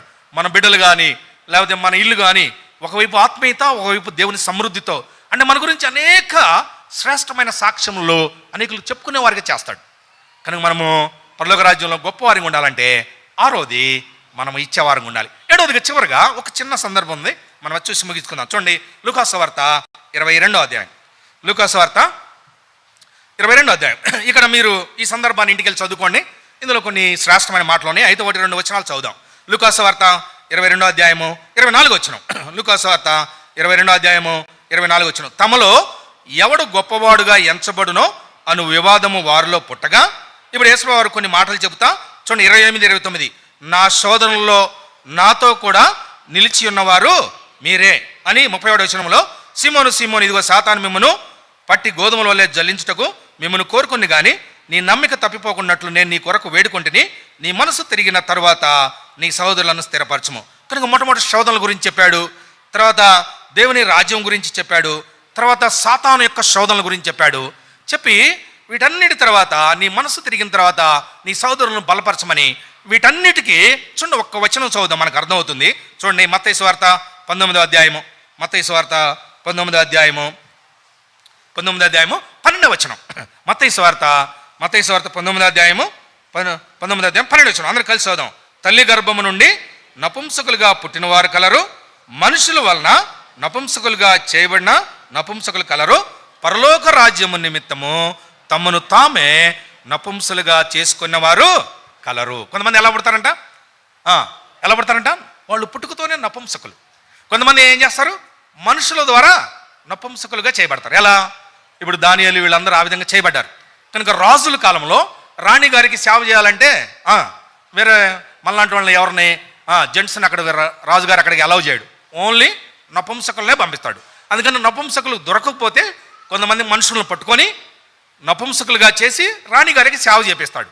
అయితే కొంతమంది ఉన్నారంట, పరలోక రాజ్యము నిమిత్తము తమను తామే నపుంసకులుగా చేసుకున్నాడు. చూడండి అసలు ఎంత భయంకరమైన మాట. భక్సింగ్ గారు గుంటూరు వెళ్ళినప్పుడు అక్కడ కొంతమంది చూసిన వాళ్ళు నాకు చెప్పారు, ఆయన ఉదయాన్నే లేచి ఈ ముఖం కడుక్కోగానే ఇది వేప చెట్టు ఉండదు చూడండి, ఆ వేప చిగురు తీసుకొని దానికి ఇంకా వేరేదేదో యాడ్ చేయించుకొని ఇంత ఉండలు చేయించుకొని మింగేవాడు అంట. వేప చిగురు. ఎందుకంటే అవి ఈ నానా విధమైన లోక సంబంధమైన కోరికలు లేకపోతే సెక్షువల్ థాట్స్ ఇలాంటివి రాకుండా చంపేస్తాయి అంట. కనుక అలాంటివి నాకు రాకూడదని దైవజనుడు ఏం చేశాడు? అవి అలాంటి వేప చిగురుని ఉండలు చేసుకొని తినేవాడు అంట. మనం ఏం చేస్తాం ఈరోజు? ఏదో ఒక విధంగా మంచి బలం జిమ్ము, మళ్ళీ ఆ జిమ్ చేసిన పక్కన ఒక మ్యూజిక్, మళ్ళీ ఇంటికి వచ్చి మటను, మళ్ళీ ఇంటికి వచ్చి ఇవేంటి ఈ రోజులో డ్రై ఫ్రూట్స్. ఇక లోకంలో ఉన్న చెత్త చెదారం అంతా మనమే తింటాం. అయినా కానీ దగ్గు, జలుబు, షుగరు, బీపీ. దైవజనుడు ఎంతకాలం బతికాడు? భక్సింగ్ గారు ఫస్ట్ హెబ్రోన్కి వచ్చినప్పుడు నాకు పిలిపాండి, నేను ఎంఎస్సీ చదివేటప్పుడు ఇన్ప్లాంట్ ట్రైనింగ్కి వెళ్ళాను. పిలిపాండి నాకు రోజుకు ఒక సందర్భం చెప్పేవాళ్ళు. స్టార్టింగ్లో వాళ్ళకున్న సమస్య ఆర్థికమైన పరిస్థితి. వాళ్ళు బియ్యం తెస్తే చాలా కాలం బియ్యం అలా పెట్టినప్పుడు పురుగులు పట్టేయంట. తర్వాత ఆ బియ్యాన్ని తీసి కడిగినప్పుడు పురుగులు కడిగేటప్పుడు పైకి తేలేయంట. తేలినప్పుడు వాటన్నిటిని తీసేసేవాళ్ళంట. తర్వాత అన్నం కాదు గంజిలాగా చేసేవాళ్ళంట. గంజిలాగా చేసి చట్నీ వేసుకొని గంజి తాగితే చట్నీని నంచుకోవాలి. అప్పుడు కొన్ని ఈ మిస్ అయిన పురుగులు బియ్యంలో ఉన్నాయి, గంజి ప్లేట్లో పోసిన తర్వాత పైకి తేలేయంట. పైకి తేలినప్పుడు భక్సింగ్ గారు కూడా అని వాటిని ఊది తాగేవాడంట. మనం చేయగలమా? అలానే దైవజనుడు ప్రపంచంలో రాజులు తినని భోజనం తిన్నాడు, రాజులు తినని భోజనం. కనుక ఇప్పుడు మనం పరలోక రాజ్యంలో గొప్పవారిగా ఉండాలంటే ఏం చేయాలి? ఈ లోకంలో మనల్ని మనము నపుంసకులుగా చేసుకోవాలి. ఒకసారి భక్సింగ్ గారు ఆల్ నైట్ ప్రేయర్లో ఉన్నారంట, బ్రదర్స్ సిస్టర్స్ ప్రార్థన చేస్తున్నారంట. ఉన్నట్టుండి సడన్గా మధ్యలో ఆయన ప్రార్థన అందుకున్నా అంట. అందుకొని ప్రభువా నేను అపవిత్రపరచబడ్డాను, నన్ను క్షమించు, నన్ను కడుగు, నన్ను పవిత్రపరచు, అక్కడే స్టేజ్ మీద ఒప్పుకున్నా అంట. అది మనం ఏం చేస్తాం? బహిరంగంగా పాపం చేస్తాం, రహస్యంగా ఒప్పుకుంటాం. దైవజనుడు ఎక్కడ ఒప్పుకున్నాడు? పుల్లిపీట మీద ఉండి అందరూ ఎదుట ఒప్పుకున్నాడు. కనుక మనం పరలోక రాజ్యంలో గొప్పవారిగా ఉండాలంటే ఏం చేయాలి? ఈ లోకంలో మనము నపుంసకులుగా చేసుకోవాలి. అందుకే శోధన, శ్రమ, కష్టము వీటన్నిటి గుండా వెళ్ళాలి. ఇది నాది కాదు అని అనాలి. కనుక పరలోక రాజ్యంలో గొప్పవారిగా ఉండాలని మొట్టమొదటి ఏం చేయాలి? మనం పరలోక రాజ్యం వెళ్తామని నిశ్చయిత కలిగి ఉండాలి. రెండోది ఏం చేయాలి? చూడని వాటిని చూసిన వాటిగా నమ్మాలి. మూడోది ఏం చేయాలి? చిన్న బిడ్డల వలె మళ్ళీ మనం తగ్గించుకోవాలి. నాలుగోది ఏం చేయాలి? విశ్వాసము తర్వాత ఈ 7 విషయాలను అభ్యాసం చేయాలి. ఐదోది ఏం చేయాలి? దాసుని వలె ఉండాలి. ఆరోది ఏం చేయాలి? ప్రభు కొరకు మనల్ని మనం వేపరుచుకోవాలి, సమర్పించుకోవాలి. ఏడోది ఏం చేయాలి? మనల్ని మనము నపుంసకులుగా చేసుకోవాలి. ఆ విధంగా ప్రభు మనకు సాయం చేయనుగా.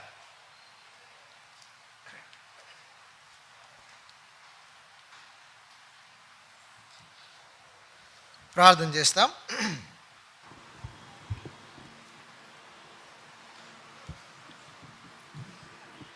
ప్రేమగల తండ్రి, మరొకసారి వందనాలు. ఈ రాత్రి వేళ మరొకసారి మీ దాసుని మరుగుపరిచి కొన్ని లేఖన భాగాలు మాకు చూపించినందుకు స్తోత్రాలు. పరలోక రాజ్యంలో గొప్పవాడు ఎవడు అనే దాని మీద 7 విషయాలు మాకు జ్ఞాపకం చేశారు. మీకు వందనాలు. మారు మనసు పొందిన నిశ్చయత కలిగిన వారు పరలోక రాజ్యంలో ప్రవేశిస్తారు అని, అలాగే చూచి కాక చూడక నమ్మిన వారు తోమ అలాగా అనుమానంతో ఉండి వేలు ఆ గాయంలో పెడితేనే నమ్ముతానన్నాడు. అయితే చూడక నమ్మిన వారు ధన్యులు అన్నారు. అంతేకాదు చిన్న బిడవలే తను తాను తగ్గించుకోవాలని సెలవిచ్చారు. ఆ 8 రకాల సద్గుణాలు అమర్చుకుంటే ఆ నిత్యరాజ్యంలో సమృద్ధి అయిన ప్రవేశం కలిగి ఉంటామని, అలా దాసుని వలె పరిచారకుని వలె జీవించినట్లయితే ఇలాగా పరిపరి విధాలుగా మాతో మాట్లాడుతూ వచ్చారు తండ్రి. ఎన్నో విషయాల్లో మేము కొరతపడ్డాము, ఎన్నో విషయాల్లో మేము ఇంకా చక్కగా లేము. నీ వాక్య వెలుగులో పరీక్షించుకున్నట్లయితే మేము చాలా ప్రభా మరి తక్కువ పడ్డామని ఒప్పుకుంటున్నాం. మా పాపములు క్షమించండి ప్రభా. నీ వాక్యం రాయబడింది, పాపం చేయటం మానవ లక్షణము, పాపాన్ని ధైర్యంగా ఒప్పుకొనుట నిజ క్రైస్తవుని లక్షణము, ఒప్పుకున్న పాపాన్ని చేయక మరలా చేయకుండుట దేవుని హృదయానుసారుని లక్షణం అని రాయబడింది. ఈనాడు మా జీవితాల్లో ఏ పాపాలు ఆ వాక్య వెలుగులో ఉన్నాయో వాటిని మేము ఒప్పుకుంటున్నాం తండ్రి, క్షమించండి. ప్రేమగల ప్రభువా, దయగల తండ్రి, అక్కడ మీ వాక్యం రాయబడినట్లు మీరు శిష్యుల పాదాలు కడిగేటప్పుడు ఆ యొక్క మిగతా 12 పాదాలు కడిగినారయ్యా. ఇది ఇస్కరియోతు నిన్ను అప్పగించబోతున్నాడన్న సంగతి నువ్వు తెలుసు అయ్యా. మరి ఆయన పాదాలు కూడా కడిగినాడు, ఆయన కూడా ప్రేమించినాడు. నాడు ఈ స్టాండర్డ్ లవ్ మా జీవితాల్లో లేదు ప్రభా. ఎంతో కొంచెం బుద్ధులు కలిగిన వారు మేము, ఓర్వలేని స్వభావము తండ్రి ప్రభా. మరి సహోదరుని, తోటి సహోదరుని, సహోదరిని ప్రభా మరి ప్రేమించకపోతే చూడలేని దేవుణ్ణి ఎలా ప్రేమించగలుగుతావని హెచ్చరిక చేశావు. నాడు మా జీవితాల్లో ఈ కొరత ఉంది ప్రభా, క్షమించండి. తిరిగి దాసుని వలె తగ్గించుకోలేని స్వభావం తండ్రి, కేవలం హెచ్చింపే కోరుకుంటాం. ప్రభువా, ఆ దైవజనుడు బక్సింగ్ గారు ఆ వ్యక్తి సిగరెట్ తాగుతున్నాడని వెళ్ళి చెంప మీద కొట్టినప్పుడు ఆయన డిపార్ట్మెంట్లో ఉన్నత స్థానంలో ఉన్నా కూడా తను మారు మనసు పొంది తగ్గించుకొని ప్రభువా తిరిగి తన సేవకి ఉద్యోగానికి రాజీనామా చేసి దేవుని సేవ చేసినాడని వినగలిగినాం తండ్రి. ప్రేమగల ప్రభువా, దయగల తండ్రి, ఈనాడు ఎక్కడుందయ్యా ఈ తగ్గింపు? ఎక్కడుందయ్యా ఒకరి మీద ఒకరు నెచ్చించుకోవటం, లేకపోతే ఒకరి మీద ఒకరు ఎత్తులపై ఎత్తులు వేసుకోవటం? ఇదే స్వభావం, ఇదే లక్షణాలు. ప్రభువా, మీ రాజ్యానికి మేము ఎంతో దూరంలో ఉన్నామని దీనిని బట్టి అర్థమవుతుంది తండ్రి. నాడు మా జీవితాల్లో ఉండే ఈ నీ వాక్య వెలుగులో వ్యతిరేకంగా ఉన్నవన్నీ కూడా మేము తీసివేసుకొనుటకు సహాయపడండి. ఏదో నామకార్థానికి క్రైస్తవులం కాబట్టే మందిరానికి వెళ్ళే వారంగా ఉంటున్నాం తండ్రి. అది కాదు ప్రభువా, అది కాదు. కనుక క్రీస్తుకు తగినట్లుగా నడుచుకొని మా ఆత్మీయ జీవితాన్ని బలపరుచుకొని నీ వాక్యం ద్వారా సరిచేసుకుంటూ ముందు కొనసాగునట్లు సహాయపడమని ప్రార్థిస్తూ కృతజ్ఞతాస్తుతులు చెల్లిస్తూ ఇంతవరకు సహాయపడ్డారు. వారి పరిచర్యలో తిరిగి రేపు క్లీనింగ్ మినిస్ట్రీ, ఆదివారం ఈస్టర్ సండే పరిచర్యను బట్టి స్తోత్రాలు. తిరిగి మా ప్రియ సోదరుడు బండబాస్ బ్రదరు తను బెంగళూరులో ఉంటూ ఇలాగ ఈ దినము మా మధ్యలో పరిచర్య రాగలిగినాడు. ప్రభా, మీరు వాడుకున్నందుకు స్తోత్రాలు. ఉదయ సాయంకాలాల్లో మీకు వందనాలు తండ్రి. ఇలాగ చేయబడిన పరిచర్యను బట్టి స్తోత్రాలు.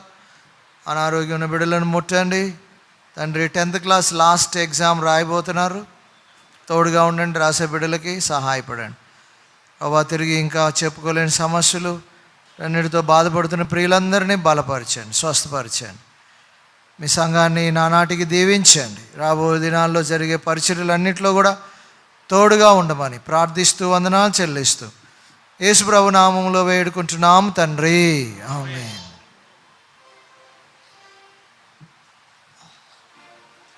దయచేసి ప్రకటన గమనించండి. మరి చిన్న చిన్న మార్పులు ఉన్నాయి, అది ఇందాకే జరిగినాయి. ప్రభు చిత్తమైతే బాప్తీసాలు కొరకు ప్రార్థించినాము. అది వచ్చే మాసం 7వ తారీఖునని తలంచినాము. అయితే ఇందాక సాయంకాలం వేళ బ్రదర్స్ అందరూ కమిటీతో, మరి కమిటీలో కొంతమంది లేరు, కొంతమంది ఉన్నారు, కలిసి డిసైడ్ చేసినారు. మరి ఇది నిలకడగా ఉంటుందో మారిద్దో తెలియదు. ఇట్లా ఉన్నాయి పరిస్థితులు కదండి. సరే చూద్దాం. అయితే కొంతమంది అంటే 3వ తారీఖు, అది బుధవారం వస్తుంది, ఏప్రిల్ 3వ తారీఖు. అది ఇక్కడ మందిర ప్రతిష్ఠ చేసిన స్థలము మందిరం కొరకు ప్రతిష్ఠించబడిన దినమని, ఆ దినము కలిగి ఉండాలని ఆశపడుతున్నారు. కాబట్టి 7వ తారీఖున ఉండే బాప్తీసాలు, ఆ రోజు బాప్తీసాలు ఉంటాయి. ఆ మందిర ప్రతిష్ట అంటే రేపు ఆదివారము యథావిధిగా ఆరాధన జరుగుతుంది. 9:30కే ఆదివారం, గుర్తుపెట్టుకోండి. ఎందుకంటే చాలా ఎండలు ఉన్నాయి. ఈరోజు నాకు అర్థమైంది ఎండలు బాగా ఉన్నాయని. ఎందుకంటే నేను పరిచర్యకి వెళ్ళి వస్తామంటే బైక్ మీద వస్తున్నా, ఆ బైక్ మీద వెళ్ళొస్తే నాకు హెల్మెట్ ఉంది కాబట్టి సరిపోయింది. ఆ బైక్ మీద ఉన్నప్పుడు ఈ నా చెప్పులు ఫుల్ చెప్పులు కాదు, ఓపెన్ ఉంటుంది, కాళ్ళు మండుతూ ఉన్నాయి, చేతులు కాళ్ళు. కాబట్టి 1 గంట లోపే ముగించుకునేదానికే 9:30కే స్టార్ట్ చేస్తాం ఆదివారం, గుర్తుపెట్టుకోండి. Not for 10 o'clock. అది మీ క్షేమం కొరకు మార్చబడింది, అది గమనించండి. కొన్నిసార్లు కొన్ని విషయాలు మనకి క్షేమం కలిగించే దాని కొరకు మార్చుకోవటం తప్పేం లేదు. మూర్ఖంగా ఇట్లా చేయాలా, ఇది ఇట్లా చేయాలా, అది అట్ట వస్తుంది కదా, ఇట్ట వస్తుంది కదా, అట్లా ఊరికే అదే. ఇప్పుడు మందులు వాక్యం చెప్పాడు కదా, ఇప్పుడు అన్న ఏం చెప్పాడు, మందులు కాక అంటే మందులు వేసుకోమని వద్దని చెప్పాడని ఉంటుంది. అంటే అట్లా మిస్అండర్స్టాండ్ చేసుకొని మొండిగా పోయే వాళ్ళు ప్రపంచంలో ఉన్నారు, ఇప్పటికీ ఉంటారు, ఇక్కడ కూడా ఉంటారు కదా. కాబట్టి అలా ఆలోచించబాకండి. కాబట్టి మన మన సౌలభ్యం కోసం, అడ్జస్ట్మెంట్ కోసం. కాబట్టి 9:30కి ఉంటుంది ఆరాధన. తర్వాత ఆదివారం రోజే ప్రభు చిత్తమైతే బాప్తీసాలు తీసుకునే వాళ్ళు ప్రిపరేషన్ క్లాస్ కలిగి ఉంటాం, లేకపోతే మేబీ చూస్తాము సాయంకాలం పూట. ఆదివారం మరలా దాన్ని అనౌన్స్మెంట్ ఉంటుంది. 3వ తారీఖు మాత్రం అంటే బుధవారం వస్తుంది, ఉదయకాలం బాప్తీసాలు ఉంటాయి. ఇక్కడే 9 నుంచి మధ్యాహ్నం వరకు బాప్తీసాలు ఉంటాయి. ఆ యొక్క బాప్తీసాల కొరకు ప్రార్థించండి, పాలు పొందండి. తర్వాత మధ్యాహ్నం భోజనం కూడా ఉంటుంది. తర్వాత ఆ రోజు యానివర్సరీ డే కాబట్టి ఆ యానివర్సరీ డే సాయంకాలం మనకి యానివర్సరీ వార్షికోత్సవ కూడిక ఉంటుంది. ముఖ్యంగా అది సిల్వర్ జూబ్లీ, అంతేనా, 25 years కాబట్టి సందర్భంలో సిల్వర్ జూబ్లీ సందర్భంలో యానివర్సరీ కూడిక ఉంటుంది. కాబట్టి ప్రార్థన చేయండి, పాలు పొందండి. ఇవన్నీ కూడా మరలా ఆదివారంన అనౌన్స్మెంట్ చేస్తారు. అవి గుర్తుపెట్టుకోండి, ఫాలోఅప్ చేయండి. ముఖ్యంగా బాప్తీసం తీసుకునే వాళ్ళకు కూడా స్పెషల్ క్లాస్ ఉంటుంది. కాబట్టి ఆ స్పెషల్ క్లాసు ఆదివారం సాయంకాలము అని తలస్తున్నాం. ఎందుకంటే ఎవరైతే బాప్తీసాలకు పేరు ఇచ్చారో మీరు బాప్తీసాలకు ముందు మీతో మాట్లాడతాం, కౌన్సిలింగ్ చేస్తాం. తర్వాత మీరు ఎలాగా రక్షణ పొందారు, ఎలాగ ఏ వాక్యం ద్వారా, ఏ సందర్భాన్ని బట్టి దేవుడు ఎలాగ మీరు బాప్తీసం తీసుకోవాలని ప్రేరేపించబడుతున్నారు అనేవన్నీ కూడా ఆ ఫామ్లో ఫిలప్ చేసేది ఉంటుంది. మీకు రాకపోయినా, చదువు రాకపోయినా మీరు చెబితే అవన్నీ రాస్తారు. తర్వాత మీ యొక్క నిర్ధారణను బట్టి, కౌన్సిలర్ యొక్క నిర్ధారణను బట్టి మీకు బాప్తీసం ఇవ్వటం జరిగిద్ది. అది సరైన ప్రాసెస్. ఆ ప్రాసెస్లో బాప్తీసం కలిగి ఉంటాం. జ్ఞాపకం పెట్టుకోండి. మరి బాప్తీసాలు తీసుకునే పేర్లు చెప్పాను నేను ఇంతకుముందే. కొంతమంది ఈరోజు వచ్చారో రాలేదు. ఏనా బ్రదర్స్లో గంగరాజ్ బ్రదరు, తర్వాత శ్రీను, వెంకటేష్, తర్వాత సిస్టర్స్లో లక్ష్మి, ధనలక్ష్మి, తర్వాత విజయ, తర్వాత జ్యోతి, తర్వాత అనసూయమ్మ. ఇంకెవరైనా ఉన్నారా? రజనీ సిస్టర్ కూడా పేరు ఇచ్చినారంట, ఉన్నారా? నిశ్చయం చేసుకోండి. దేవుడు మాట్లాడితేనే బాప్తీసానికి ముందు రండి, అంతేగాని ఎవరో ప్రేరేపణతో తీసుకోవాలి, మునిగేయాలనే ఉద్దేశంతో చేయవాకండి. గుర్తుపెట్టుకోండి. అలాగా జ్ఞాపకం పెట్టుకోండి, ప్రార్థన చేయండి. రేపు యథావిధిగా క్లీనింగ్ మినిస్ట్రీ ఉంటుంది. ఆదివారం ఈస్టర్ సండే ప్రభుదిన పరిచర్య 9:30కి చేరి వస్తాం. గమనించి ప్రార్థించి పాలు పొందండి. చివరి ప్రార్థన, ఆశీర్వాదం తీసుకో సమయంలో మరి సౌడు బర్నబాస్ బ్రదరు బెంగళూరులో ఉంటారు. తను మినిస్ట్రీలో ఉన్నారా, జాబు చేస్తా మినిస్ట్రీలో కూడా, అంటే తను జాబ్ చేస్తున్నాడు సెక్యులర్గా. మినిస్ట్రీ కూడా ఇలా ఖాళీ సమయంలో వెళ్తూ ఉంటున్నారు. తన కుటుంబం కొరకు ప్రార్థన చేయండి. ప్రభు చిత్తమైతే ఆదివారం ఇంకో బ్రదరు మనకి వస్తాడు, జ్ఞాపకం చేసుకోండి. ప్రార్థన చేస్తాం. దేవుని ప్రేమ, ప్రభు అయిన యేసుక్రీస్తు వారి కృప, పరిశుద్ధాత్మ యొక్క అన్యోన్య సావాసము చేరి వచ్చిన మనకి, చెదిరి ఉన్న సకల పరిశుద్ధులందరికీ సదాకాలము తోడైయుండును గాక. ఆమేన్. నల్లని తెల్లని వారని లేదు, నల్లని తెల్లని వారని లేదు, ధనికులు దరిద్రులనియు లేదు, ధనికులు దరిద్రులనియు లేదు,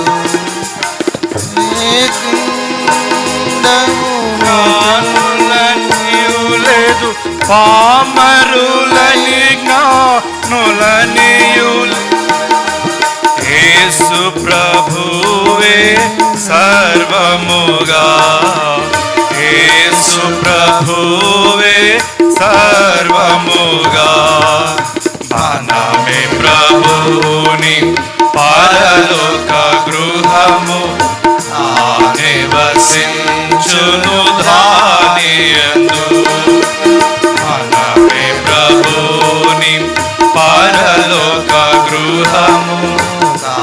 నివసించును దానియందు. అందరికీ ప్రైజ్ లార్డ్.